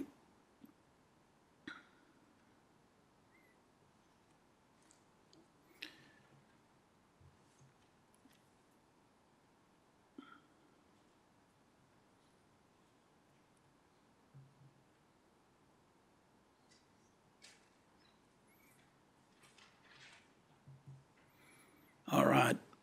Councillors, I move the Mayoral Minute. Put it on the screen. As amended, see? 1, that council support delivery of the 4th stage of light rail with construction commencement as soon as possible after the 3rd stage is delivered and for completion before the Brisbane 2032 Olympic and Paralympic Games. 2, that council support the progression of design and construction of bridges for light rail stage 4 across Terrabudgera and Currumbin Creeks. Council commits to an initial financial contribution of $5 million from Council's Strategic Priorities Reserve as joint funding with the state government to bring forward design and reports with respect to environmental, flooding and completion of land tenure. 3, that the Mayor writes to the State Minister of Transport and Main Roads, the Honourable Mark Bailey MP, to formally request that early design and construction of Terrabudgera and Currumbin Creek bridges be included in the 2nd stage of the project assessment framework, in brackets, the preliminary evaluation due for submission to Queensland Government in May 2023. 4, that the Mayor writes to the Federal Minister for Infrastructure, the Honourable Kathleen King MP, advising her of Council's decision and seeking federal government support for the early design and construction of the Terrabudgera and Currumbin Creek bridges. 5, that provided support is received from the state and federal government, Council does not commit any funds towards construction of Terrabudgera and Currumbin Creek bridges until a memorandum of understanding is signed and approved by Council, guaranteeing the construction of the balance of the light rail stage 4 in a timely fashion subsequent to completion of the bridges. The Memorandum of Understanding should also confirm that Council's financial contribution is limited to 11% of the total project cost, consistent with previous stages of light rail. Anyone speak against? Put the motion to your division. All in favour, show of hands. Mayor Tate, Councillor Hamill, Councillor Owen-Jones, Councillor Gates, Councillor Caldwell, Councillor Young, Councillor Patterson, Councillor Belden-Lumsden, Councillor Tozer, Councillor Taylor, Councillor Forster, Councillor Young and Councillor O'Neill. Against? Councillor Lacastra and Councillor McDonald. Motion carried.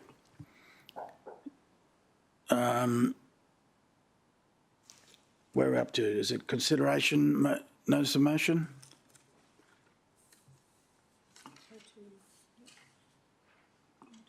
Number 12. What have we got there? Nil? Councillors, item 12 is nil. 13 questions of notice. 13.1. You got your answer? Do I have an answer? No, I mean, you asked for the question on notice. Yes, Mr Mayor, so I'd like that. As per the recommendation that the question regarding the light rail stage 4 and related studies raised by Councillor Forster be received and a response be provided to a future council meeting. So, okay. Happy to move that. Yeah, seconder. Councillor Caldwell. Put the motion to you. All in favour, show of hands. Okay. Thank you, Mr Mayor. Just for councillors' information, at the beginning of October I did raise this at a committee meeting and I requested the multimodal report. Officers contacted TMR for the report, and they did confirm that it was a full report, which was sent to me. I then went back to the offices when I had received it and asked if it was the full report, as any alternate routes hadn't been included. I'm still awaiting a response from council officers. I'd imagine they would have to go back to TMR in relation to this. Okay. Councillor Reddy, put the motion to you. All in favour, show of hands. Against? Motion carried. Question on notice 13.2. Councillor Thank you, Gates. Mr Mayor. Do I need to move this and get a seconder in order to get a report? I thought I could just ask a question on notice. Just move it. You'll get a second there. Okay.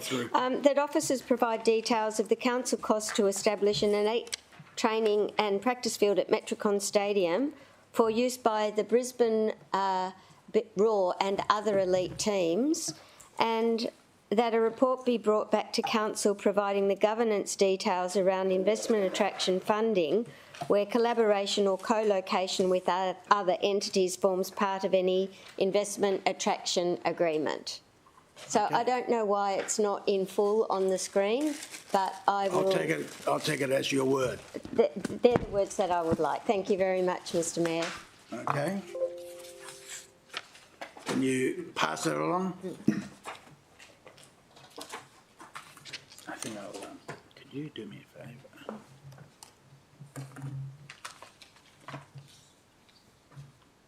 See that sort of paradise? Just you tell Luke to get married to send it off. Take that with you. Thanks. You've got a bit to go, Dave. No, you've got a bit to go.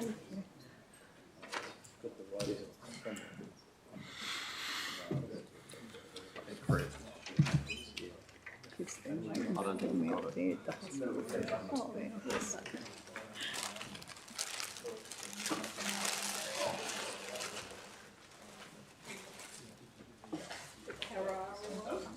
That is so...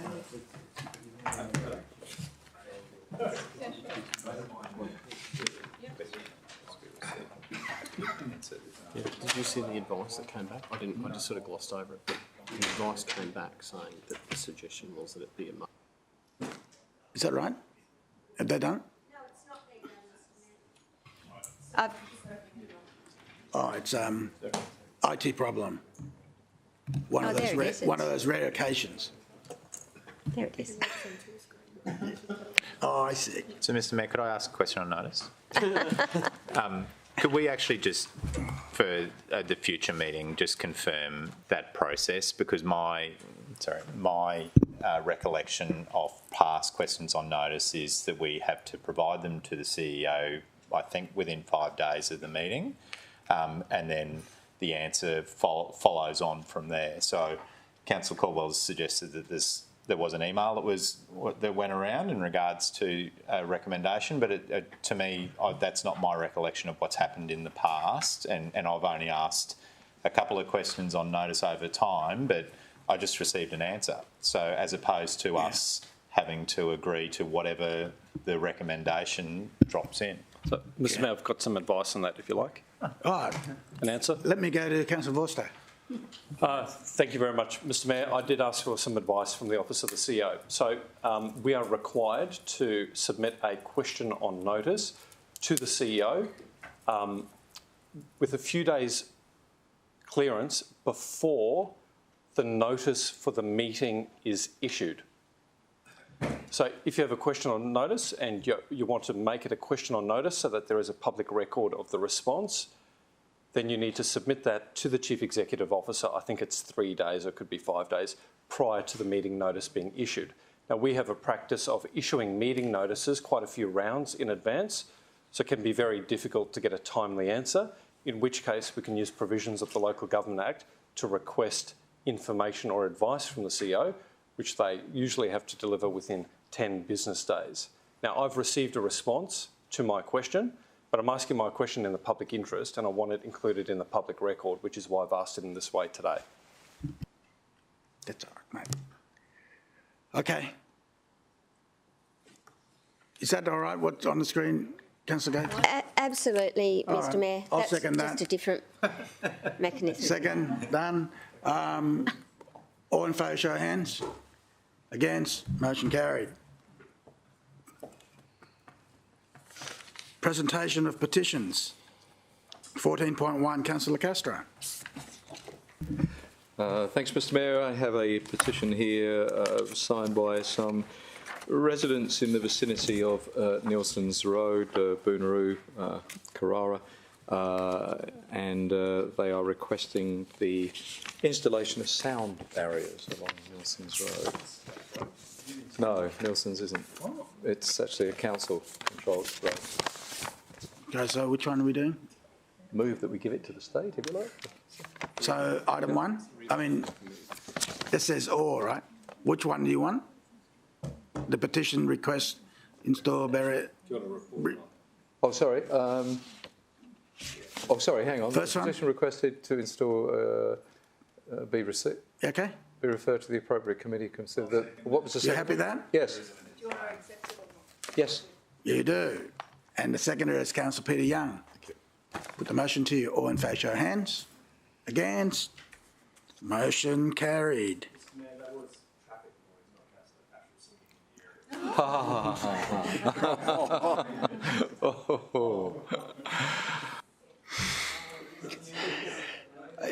Christmas is coming up. He's booked. But it was not. It was nice to hear from Councillor Hamill, though. It was fun. 14.2. Thank you, Mr Mayor. A petition has been received and it's been put through the procedure to ensure that it meets the necessary criteria, and it does, and so therefore I move that this petition be received and referred to the appropriate committee. The petition is in relation to nuisance from the operation of a wedding venue in Equestrian Drive, Maudslin. So moved. Second. Seconder, Councillor Owen Jones.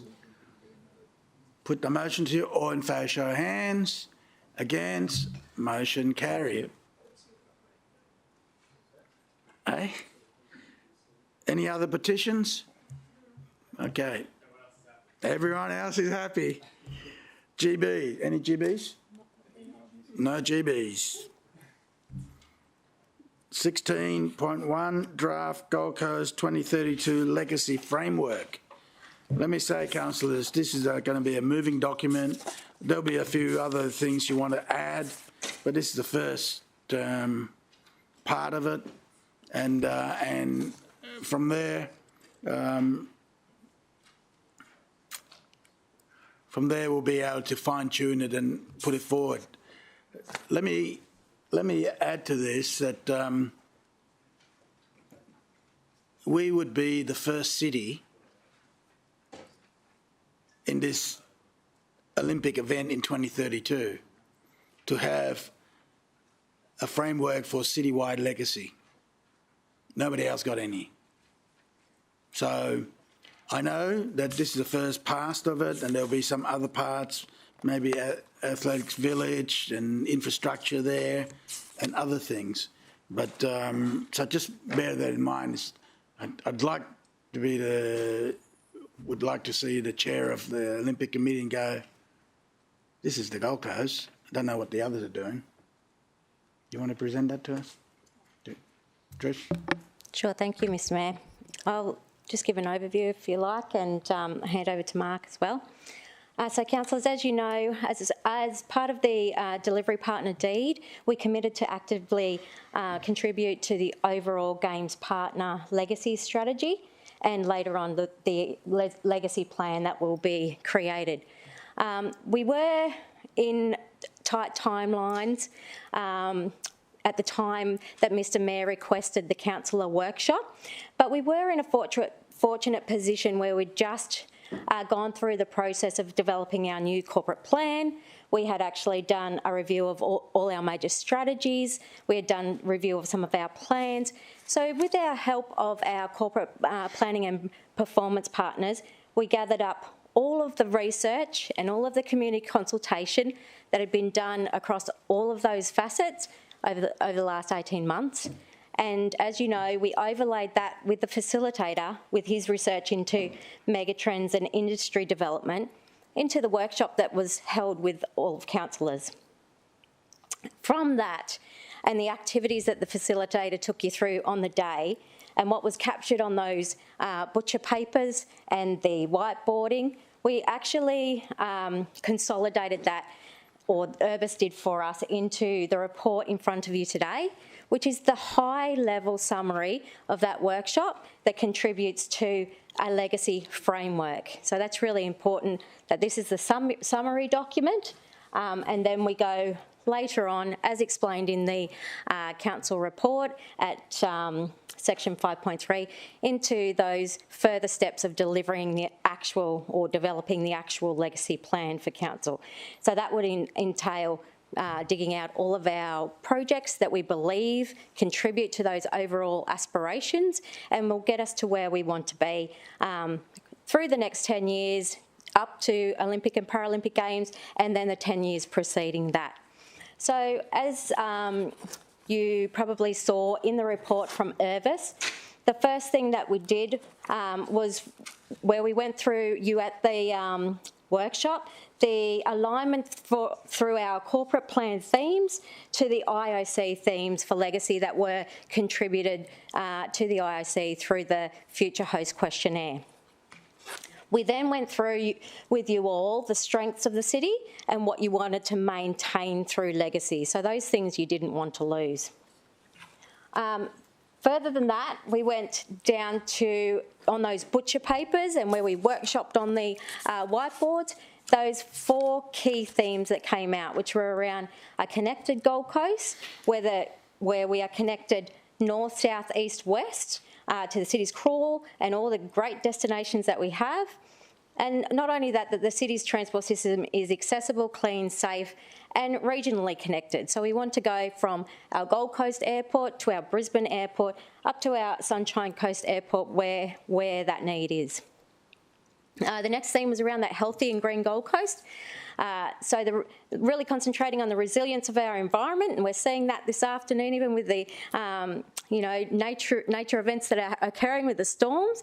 How do we build that resilience in our city? And that includes some of that circular production and carbon waste neutralisation that we're looking into across the organisation.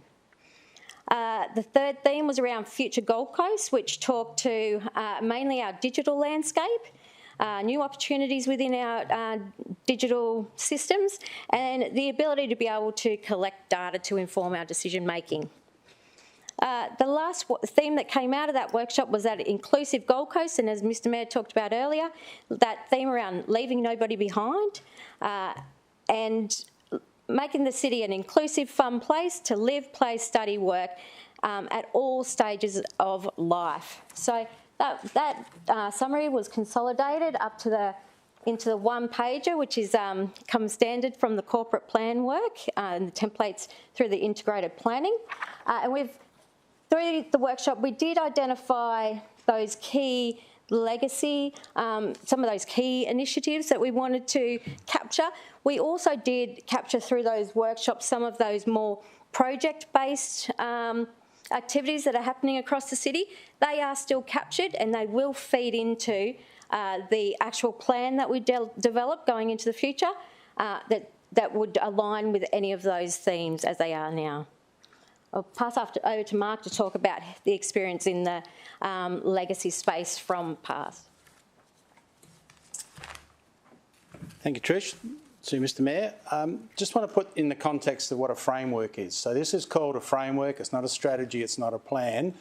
At the end of September, the partners group, which was all levels of government, the IOC, actually ran a workshop, which Trish attended, and that workshop was about each of the partners coming forward with what their frameworks around legacy would be. So it picked up, as Trish said, what's the IOC legacy expectancy out of having the Games here in South East Queensland? What was put in the presentation documents to the IOC, which eventually saw the Games allocated to this region? So the framework isn't, these are the final strategies, this is what we want to do. It's saying, here are the pillars that we believe, based on our corporate planning and all the other documents that have been put together, are relevant for the city.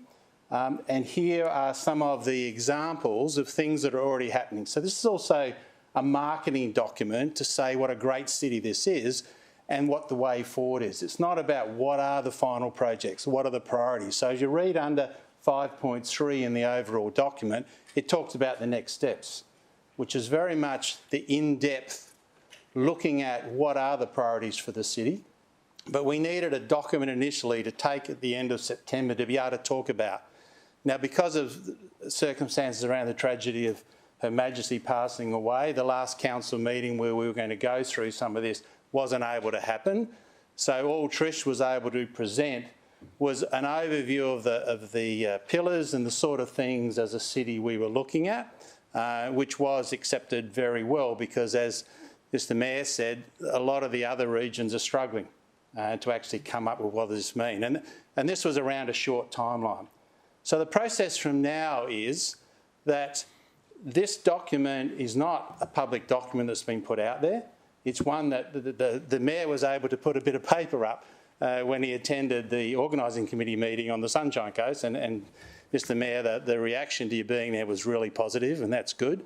To say we're a city that are really energised to go into the future, and we see how Brisbane 2032 can actually impact our city. So the next process is to come back within council. What's happening in March next year is the partners are calling by invitation a legacy workshop, and then after that there's going to be a statewide consultation process run so that by the middle of next year, June or July, there's actually a legacy document for the games for all of the partners in the regions. So we still have a lot of time to actually mould this document, work out what are the priorities for the city as we go forward, because the most important thing about this is because there's not a functioning organising committee at the moment, because we still have agreements between the state and federal governments not signed, we really are positioning ourselves, and the word agility is used a lot, is to see where funding schemes might be set up that the city can take advantage of once they're actually talked formally about by the organising committee. And we assume some of that will start to happen as we lead into this document that is being proposed for all of the games to be ready by mid-next year. The fact that there's still not a CEO appointed, but it's supposed to happen in the near future, may well delay that, because that's what we're seeing is the delay about a number of dates. So for us as a city, at least we've been able to talk about the principles of the pillars and put examples. I know they're not inclusive, they're probably not prioritised, just to say these are the great things the city is considering and doing at the moment, but it's just like these are examples. It's not a final list, it's not prioritised, and that's what the next stages are about. So I just wanted to put in the context. This is leading into an all of games legacy document in the middle of next year. Thank you, Mr Mayor. Very good. Councillor Owen Jones. Mr Mayor, if it's not the final position, should there be some thought as to us using the words endorse? Like, so we use it twice in that recommendation. So would we be better off not saying that the council notes, and then that allows for that flexibility that we've just heard of, Mr Mayor? Yeah, fine. So, may endorse? The count. Notes. Just a second. Notes, okay. And in 2 as well.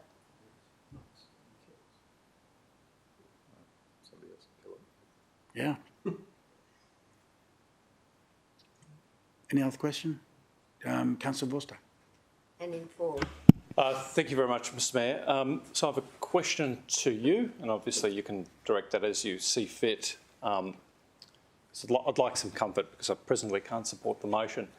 And that is, how do we note the framework and the key themes and the key aspirations and the key initiatives? How do we note it and not endorse it while also making it the basis of our submission to the legacy and strategy plan. So if I can just get some clarity on how we can keep our powder dry by giving you a marketing document, whilst also not pinning us to anything that's in the document by lodging it in any way with another entity. Councillor Gates?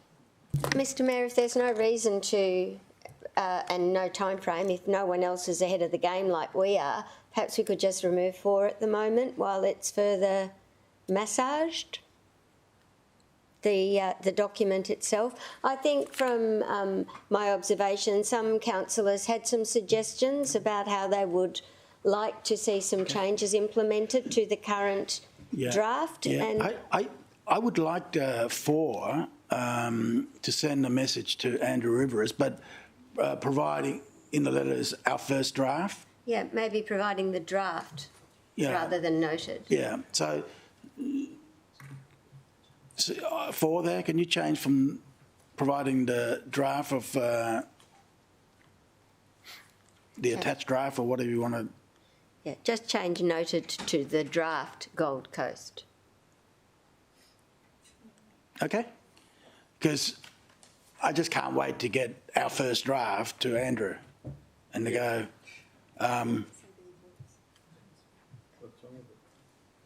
Okay.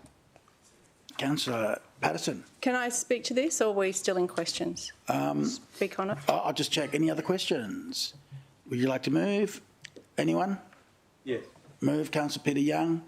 Seconder, Councillor Owen Jones. Councillor Peter Young, would you like to speak on that? Briefly, Ms Mayor, I think it's very important at this point in time to establish a framework for what we believe the legacy should be for the city. We certainly did that for the Com Games, and I think that was a valuable exercise all the way along. And I think whereas this may need some fine-tuning in the future, it's good for us to be putting our foot forward and making that evident to the chairman of the organising committee. So I'm very happy to support it at this point in time. Okay. Against? Yes, Mr Mayor. Councillor Vorster. Thank you very much, Mr Mayor. Can I begin by thanking Trish and Mark and the facilitator of that recent workshop. I think that was a valuable exercise. But, Mr Mayor, I just want to draw your attention to how we commenced this process. We're all gathered in this council chamber, and you, Mr Mayor, ahead of doing some media in the foyer, invited us as councillors to consult with our communities to get a sense of what the community's priorities were for legacy. And, Mr Mayor, I did just that. I acted on your advice. I went to my community and I received 264 submissions from my community around what they wanted out of the Olympic Games. And they were very clear in their feedback to me. So clear, in fact, that I took the opportunity to write, I think, a 7-page memo, circulated to all councillors, and I provided it at the workshop. And if that memo could be relied on in any way, and I hope that it would have made something very clear. And that is, we were sold the promise of the Olympic Games as an infrastructure dividend, an opportunity to bring forward road upgrades, intersection upgrades and public transport upgrades to deal with the growth that not only we're experiencing in South East Queensland, but that will be induced by the Games. Now, I know that the Olympic Games is more than just infrastructure. It's there to provide other social dividends, and it doesn't surprise me to see some social outcomes listed in this document. But, Mr Mayor, where the silence is deafening, where it is absolutely deafening, is that it doesn't talk to the hard infrastructure that locals want and locals expect as the city continues to grow. I see no mention around accelerating transport upgrades in our LGIP around our venues and our athletes' village. I see no mention of that. Instead, what I see mention of is Uber Air. Now, it's great that we're looking at Uber Air, but if I have the choice of going to the state government or to the IOC and saying that I've got 2 options, but I can only have one, I would sooner take the road upgrades and the intersection upgrades than I would air taxis.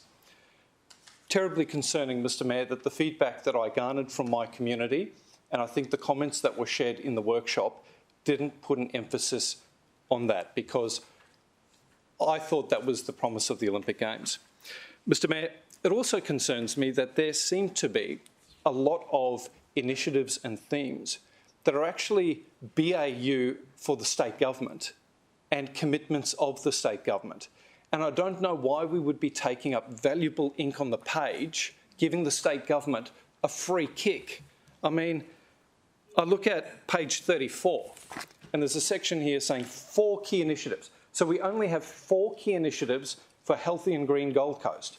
But one of those initiatives is being a pilot city for green transit, be the test bed of southeast Queensland in delivering clean mass transit system, transforming the city's coal-powered and fuel-powered mass transit into green energy-based systems, including electrification.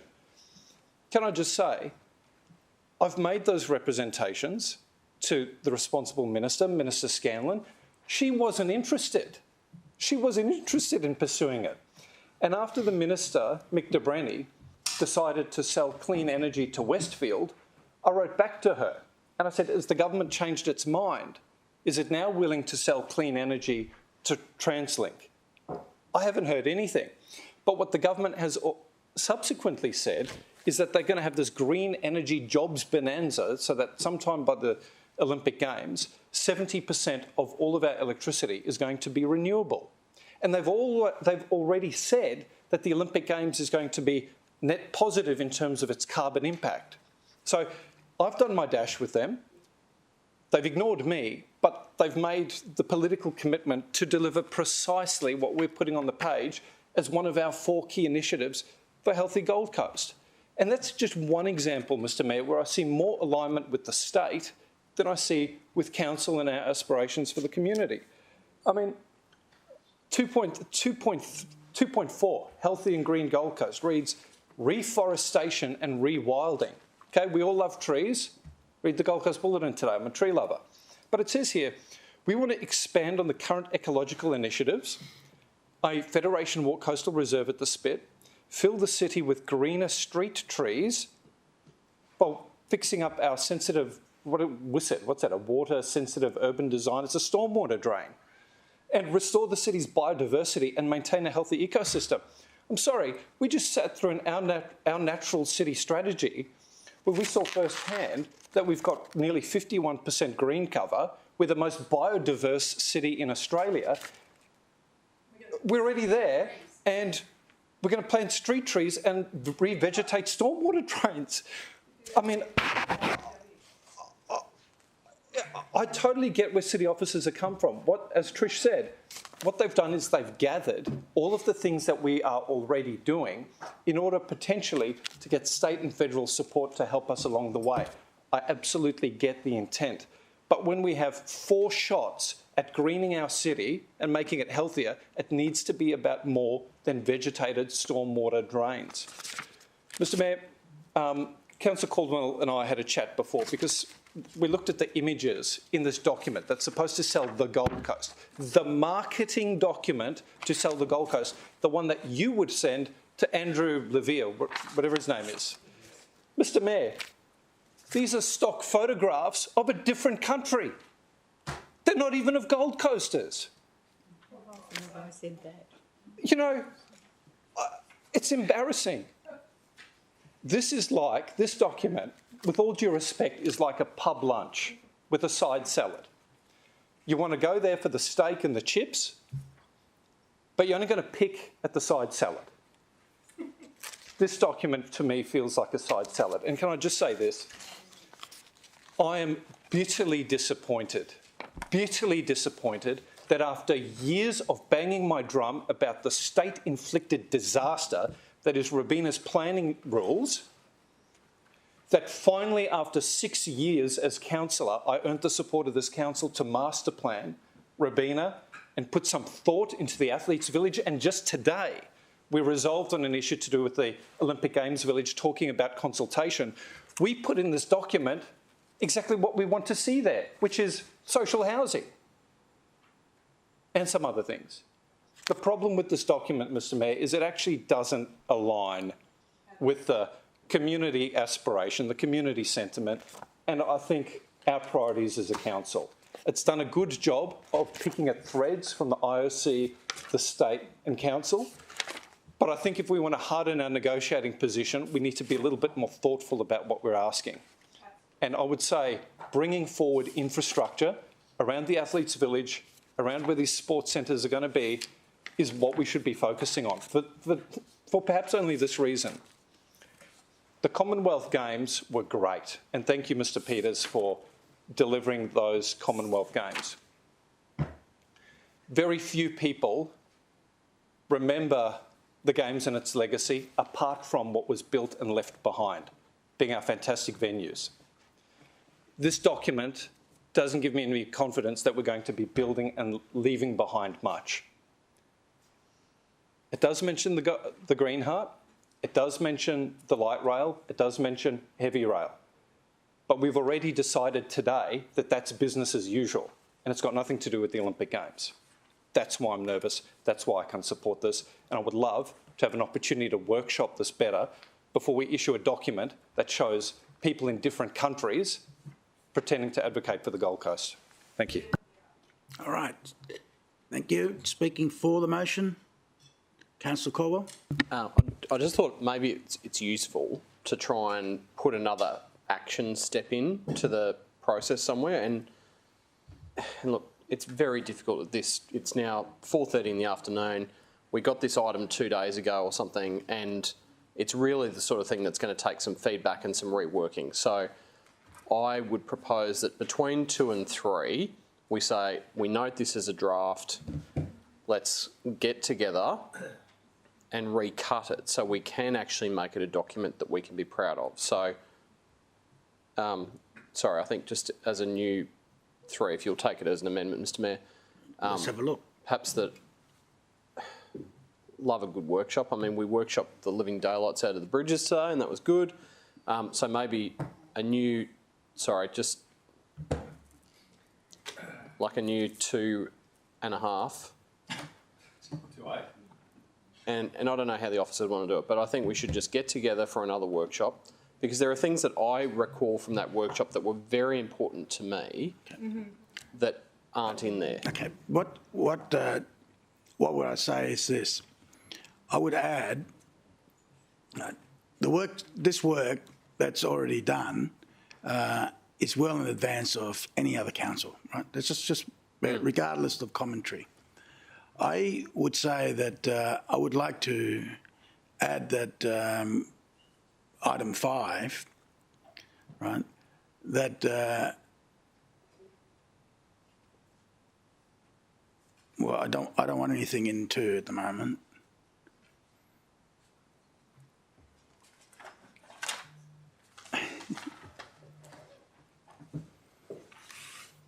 The Mayor would like so to add I understand that you want to... Just wait to what I want to put to you.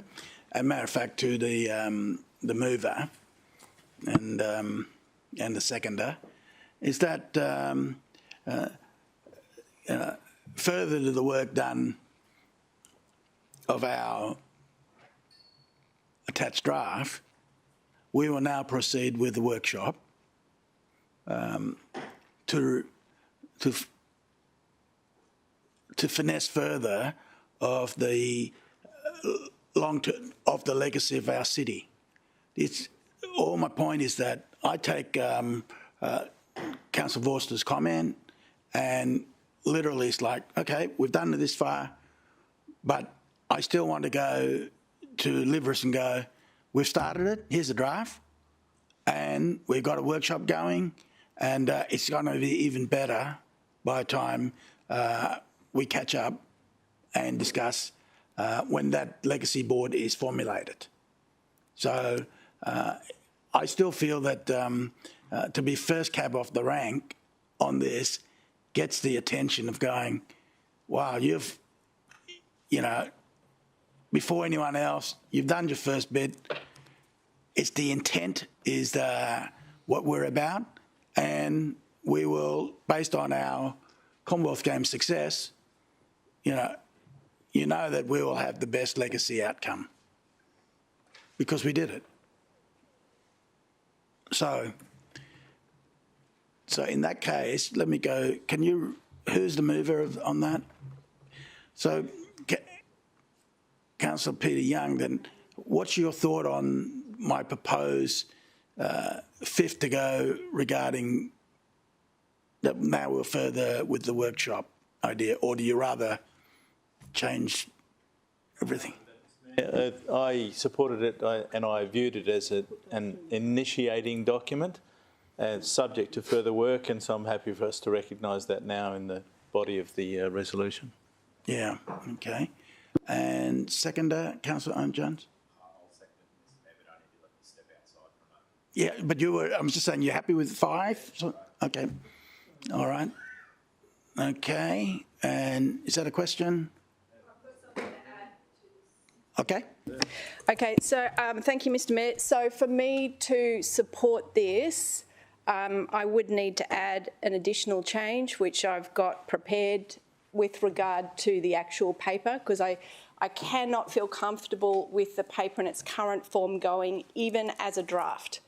And quite frankly, when I received it and I read through it, I thought the Office of the CEO officers possibly should get some good walking shoes and start door knocking, because it was almost like the intent of the elected reps was completely disregarded in what was provided in our first meeting and then in the workshops, and it was just completely disregarded and a whole new agenda created.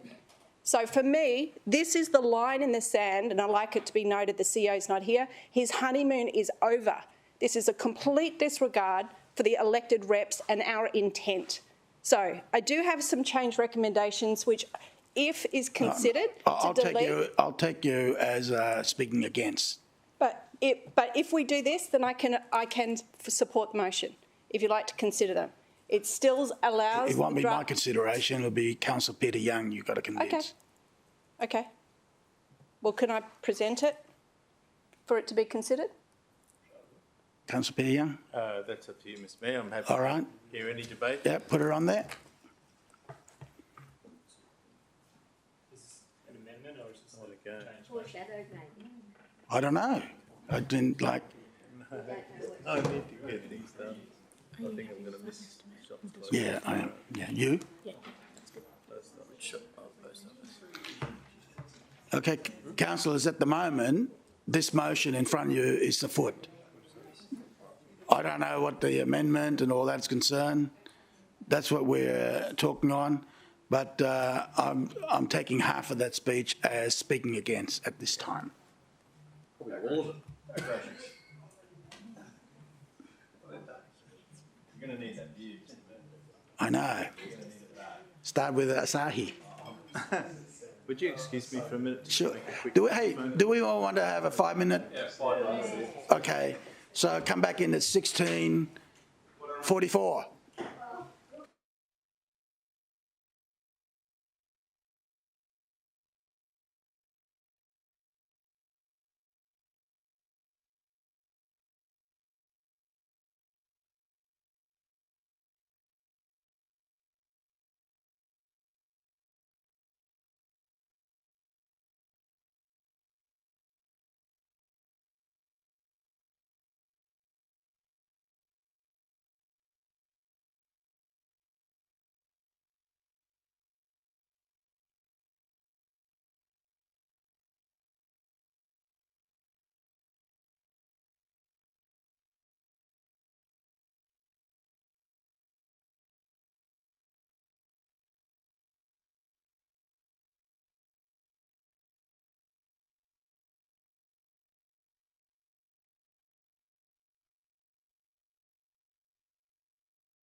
Okay.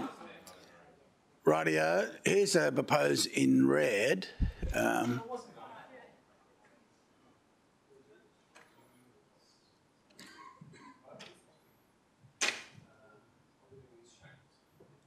I don't think we want these on the screen, Mr. Mayor. What's the matter? Well, proposed amendment by Councillor Patterson. Ah. Propose? So I move that we're going to close, Mr. Mayor. I can provide a reason. We've got to provide a reason because I can't otherwise. Okay, Mr. Mayor. No, I have to have a reason I totally understand it. I'm relying on the fact that there must be a reason that we can go into closed in order to protect the reputation, to not prejudice the city's reputation or cause offence. No. All right. No, we're not. Let it be. Where they fall. All right. I've said my piece. I mean, you know, it's good that you're thinking through on that, but I can work through what's in front of me. Yep. Right, Councillor Patterson, this is your propose.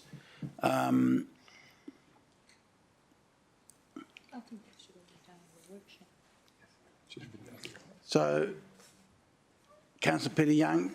Mayor, I won't accept that as a change to the initial motion. You might accept it as an amendment, but I believe that the motion already describes that we'll have a workshop, and that'd be a great opportunity for this sort of thing to come out. Okay, can you delete the red, please, and go back to the original motion? Right. Okay. Councillor Patterson. Mr. Mayor, well, in that case, the only way I could support this is if we do take out number 4 at this stage, because the underlying intent of the document is incorrect. And if we give that now, even as a draft, we are not managing expectations.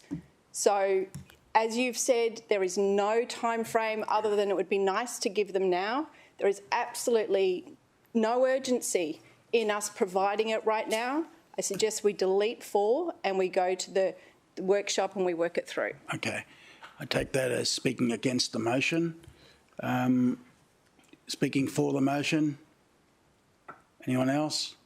Therefore, I go to Councillor Peter Young to close. Thanks, Mr. Mayor. As I said earlier, I thought that the document we had was not a draft, but a provisional position upon which we would continue to work, and clearly now that's seemed to be the desire of councillors, and hence number 5 provides that opportunity. I'll be very happy to participate in that in the very near future, to give you the capacity to go to Mr. Liveris and show him that we are very advanced in our thinking about this, and I appreciate the concerns of other councillors, and hopefully that can all be elaborated in the workshop to come. Okay. The debate's closed, councillors. We'll call division on this. Put the motion to you. All in favour, show of hands. Mayor Tate, Councillor Hamill, Councillor Owen-Jones, Councillor Gates, Councillor Caldwell, Councillor Young, Councillor Belden-Lumsden, Councillor Tozer, Councillor Taylor, Councillor Vorster, Councillor Young, Councillor McDonald and Councillor O'Neill. Against? Councillor Patterson, Councillor Lacastra. The motion's carried. Super majority. Not on this item.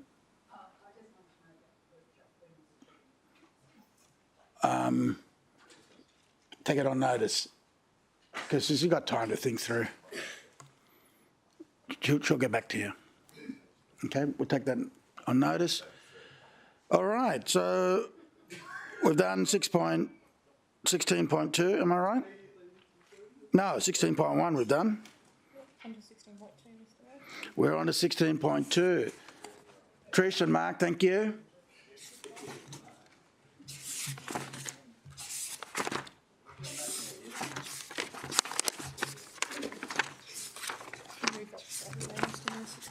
It's just our audited statements. Yeah.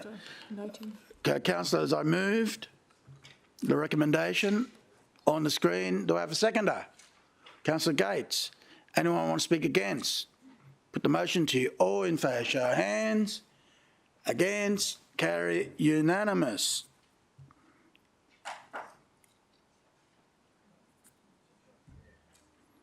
Right, 16.3. This is grey. So what we'll do, councillors, we'll move into close. Commercial in confidence is the reasoning. Moved by Councillor Pauline Young, seconder Councillor Hamill. Put the motion to you. All in favour, show of hands. Against? Motion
move recommendation.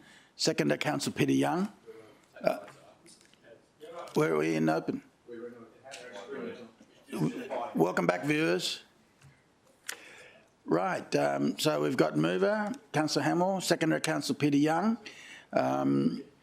Councillor Hamill, would you like to speak broadly on it since it's on grey paper?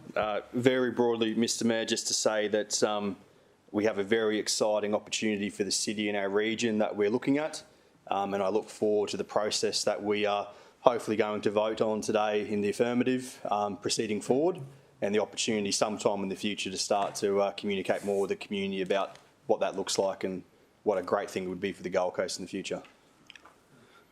Anyone speak against the motion? We close. Is that right, Councillor Peter Young? You don't need to say anything? I would only say, that it's evident that we've got great capacity within the city organisation with the skills and expertise that we've been witnessed. Okay. All right, councillors, the debate's closed. Just before I take the vote, I have to say to Darren and Jeff and your team, the speed that you've moved on this has been fantastic. You know, when the opportunity knocks, we've got to answer. And already, after this, we take a vote on this, we're able to take the vote on this comprehensively because of the good work that the office has done. So thank you very much. Councillors, all in favour, show of hands. Against? Carry unanimous. Okay, next item. Can you just put up Councillor Caldwell's motion, the yellow one, and don't have the others? Yeah, that's it only. Thanks, Mr Mayor. I'm happy to move what's on the screen. Do you want me to read it out, or are you? No, it's on the screen. Yeah. Move, Councillor Caldwell. Second to Councillor Vorster. Anyone want to speak against this? Put the motion to you. All in favour, show of hands. Against? Motion carried. Hey? Okay. Against is Councillor Owen Jones.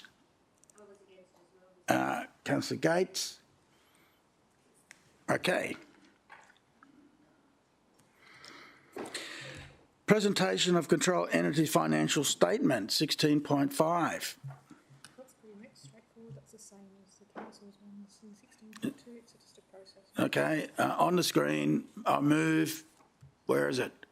There it is. I'm tabling it. Seconder, Councillor Patterson. Anyone wants a question? Councillor Hamill? Only councillor, so I got to see these financials at Audit and Risk Committee, and just to flag something maybe that might be of interest to councillors, on page 51, there's a bit of an insight to the future of what MEGC's current commitments are, and you'll see in a table in there, it's you know, there's nearly $23 million worth of forward commitments over the next 5 years, which is commitments starting to be made to events and whatnot to come to the city. So I just thought that was interesting. It was the first time I had seen that future forecast starting to show, and just think it's something for councillors to continue to watch in the future. Sweet. Okay. Particularly your committee, Bob. Yeah, Bob.